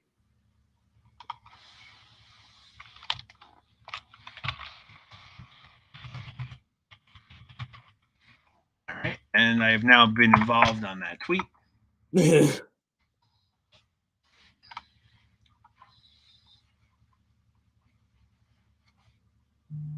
Surely this is sarcasm. It has to be. It really has to be. Another trade has trickled in. What? Evgeny Dadonov, or Dadonov, however you pronounce it, yep, is headed to the Anaheim Ducks. Not in the East. I will take it. That's not the East. Yeah, exactly. The East is a bad place. You don't want to come here. We have crime issues, and it's the shadowy place. Yeah, it is. We have crime, and it's just you don't want to be here. You don't want to be. Yeah, go to the West. It's safer there. Yeah, go in the mountains. Yeah, the West has Nick Delorier. Go have fun with him. he's safer than the East. Yeah.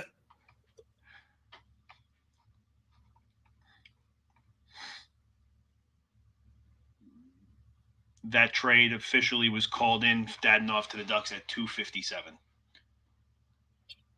Wow. You know what that tells me?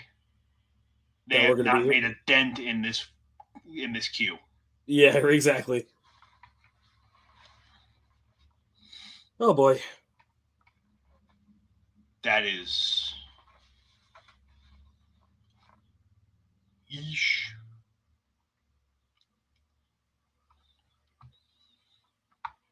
The Oilers' projected lineup tonight, on another note, for the Colorado game tonight: Kane, McDavid, Yamamoto, Hyman, Draisaitl, Puljujarvi, Fogle, Shore, Ryan, Malone, McLeod, Cassian, Nurse, Cody Ceci, Keith Bouchard, Russell Barry, Mike Smith, and net. Dude. Interesting to say so that tells me I got to go place a bet on that over/under. I'm literally on BetMGM right now. Yeah, I might have to do that too. Let's see. Islander legend Tom Fitzgerald is still with the media. Okay. The Colorado Avalanche have followed up on their tweet regarding being fully cap compliant. And they have informed everybody that tweet was, in fact, a direct quote from Joe Sakic. Yes. Drag him. I don't know if that's true. I really hope it is. Can only hope. A couple of comments regarding some trades, specifically Tyler Mott, from Patrick Alvin, talking to a lot of teams and feeling out what other teams think of our players. That's where we ended up with the 4th round pick. So clearly Vancouver had no idea what he was even worth. Yeah. Which is kind of concerning, considering you're a professional sports team and you should probably know what you're trading. Probably. Andrew Kopp in a Ranger uniform has already been shown. Excellent. It is hard to look at for multiple reasons. One, because it's one of those ugly jerseys. And the photoshopping on it is rough. I've seen better. I've seen better. That's something. Sure. So, let's see.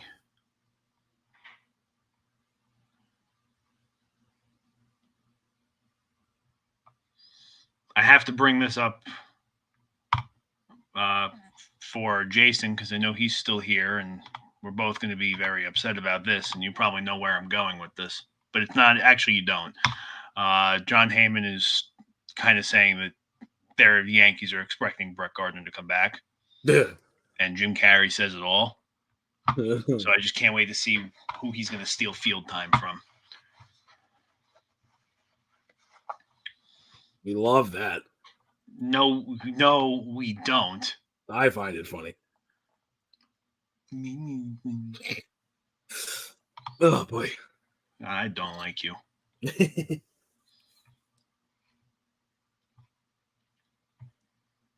Ugh. The first pictures of Luke Voigt in a Yankee uniform, too. Oosh. It's, again, just weird to look at. This will be the last baseball thing I show, I promise. But, oh, my. Ugh. He got his 45 back, though. There you go. That's interesting to look at. All right, back to the hockey. I'd love to say back to the hockey, but they're not giving us anything to talk about. I know, it's so quiet. Like, this is abnormally quiet. Mm-hmm. Like, you know what's going to happen, right? What? Like we said before, you're going to get off. I'm going to go, hop on Xbox or something or go outside, and it's going to be just yes, literally right down the phone. So Clutterbuck, did they announce they have still not announced the Parise money. Cal Clutterbuck's contract at the moment for next season puts the Islanders at about $12 million in cap space. Okay. Which they can do something with that. Yeah. They probably won't, but I've been saying for a couple weeks now, I would love for the Islanders to be legitimate players on Philip Forsberg this summer if he doesn't stay. I would hate that for obvious reasons. Yeah, well, I didn't like it when you got Panarin. So yeah, I hear you. Especially because, we had a contract offer for him too. With more money. With a significant amount of money. Jason gives us the insider deal on the Parise money. He will be paid in dollars. I was worried it was going to be NFTs. If he got paid in NFTs, I don't know what I would have done. If players start getting paid in NFTs at any point in their careers, I will start watching cricket full time. Hey, cricket's great. Cricket is not great because I don't know the rules, so I don't know what I'm watching. I'm watching a guy swing one of those pizza flipper things. Great sport. Let's see.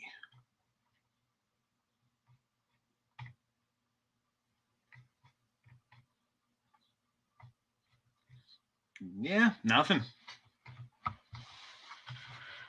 I don't like how much nothing there is because I need something to talk to.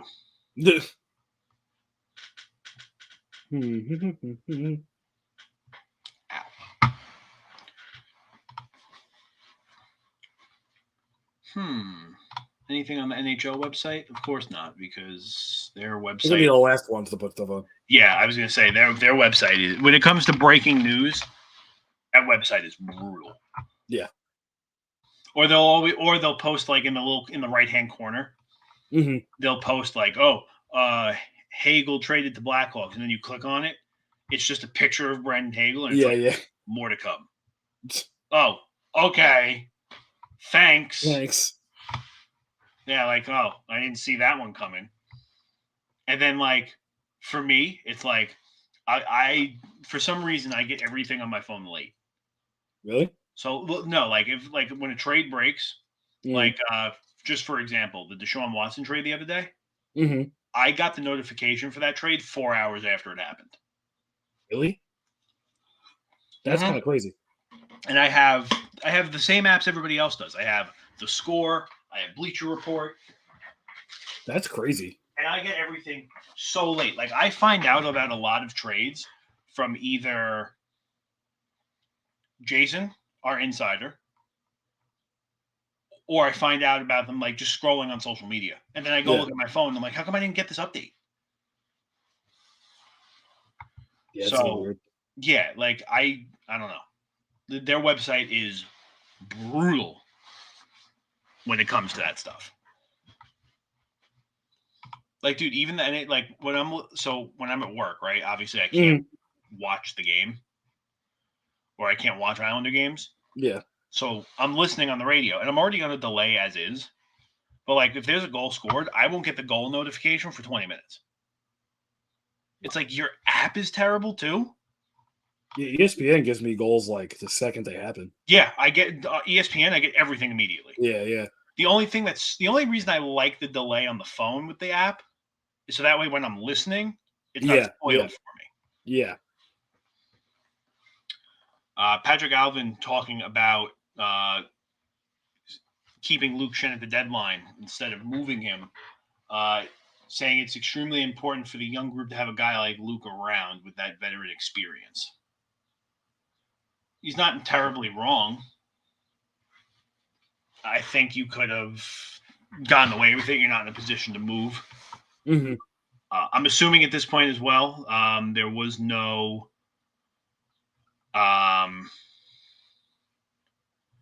there is no trade call in for Brock Besser. Yeah, I feel like we would have had to hear about something.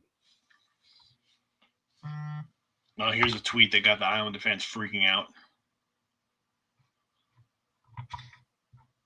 Joe Pantorno, about an hour ago, tweeted that Lou's availability was moved back to 4:00. Oh God, that probably put every Islander fan in panic mode. 100%.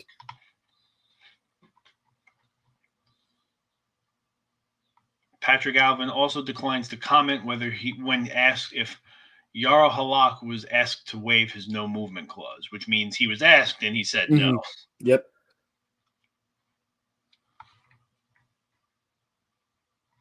Or he was stupid enough to not ask. More likely that he said no. So, breaking down the Coyotes trade deadline by Bally Sports Arizona, they have received two picks, cash, and 3 players. I revisit that and give them like a C- now. Yeah. I think they needed picks more than anything. Yeah. I give it, like I said, I'll give them a free pass on Brian Little. Yeah. Because obviously they're just eating that contract for the next year or two. Mm-hmm. They did not need Jack McBain, whoever that is. Yeah. They did not need Nathan Smith, again, whoever that is.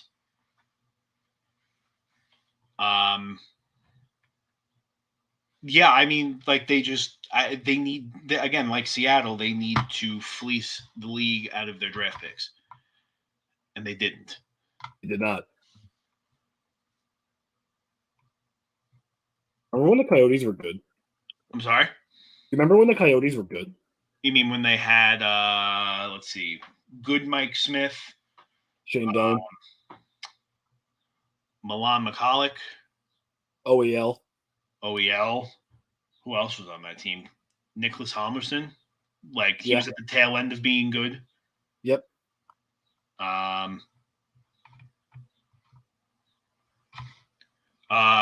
Update really quick from Emily Kaplan. Phil Kessel does not have a pending trade call.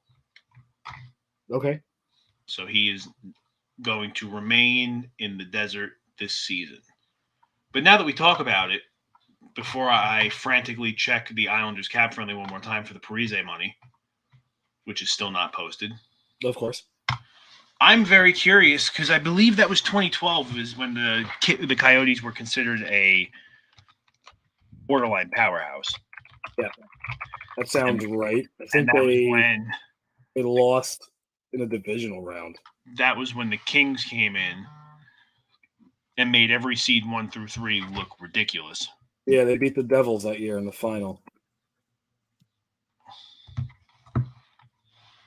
Let's see.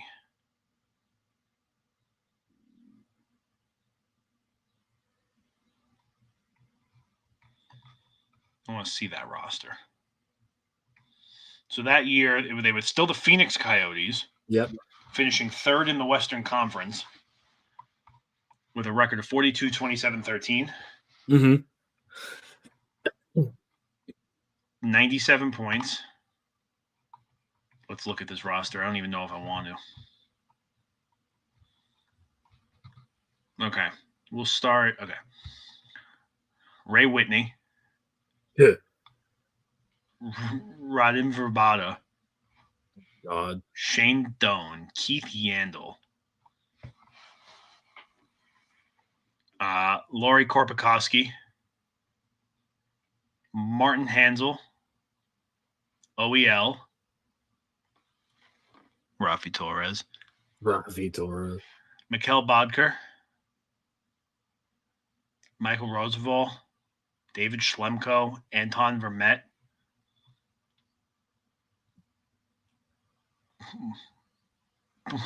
Paul Bissonnette. Yes. Kyle Turris. This was a good team. This was a good team. Goaltenders being Mike Smith, Jason LaBarbera, and Curtis McElhenney. Oh my God, that's a name right there. That's a name. And they hit a whole bunch of milestones that season too, individually. Yeah. You're looking at that? Yep. Let's see. This was their third straight 97-point season. Radim Verbata scored 35 goals. Yeah. And he was the only 30-goal scorer here, I think. Yeah. And he was a plus 26, plus 24. Ray Whitney leading the team in points. Rafi Torres had 15 goals. That's wild. And 83 penalty minutes. Point being, it was once a time where Phoenix/Arizona could not be made fun of. Those were the times. Well, now we make fun of them because... Oh, wait, hold up. They updated... No, they didn't. Damn it.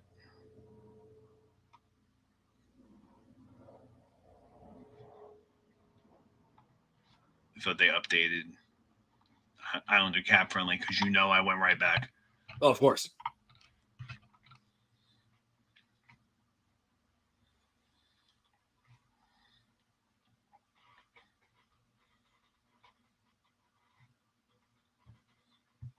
Seems like this is going to wrap up our trade deadline.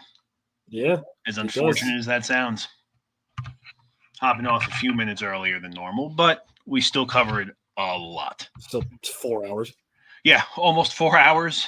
A couple breaks here and there to let the trades flow in. I'm sure we'll get more. Yeah, and that's going to be it. We'll do it. On our way out of here, we're going to remind everybody to check out the Primetime Rundown.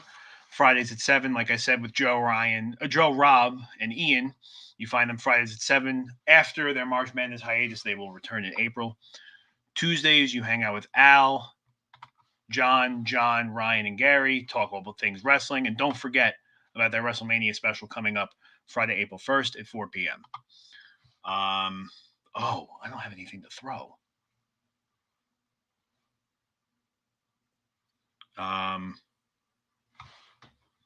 I shouldn't have thrown the jersey so early. You got it. You got the throw this week.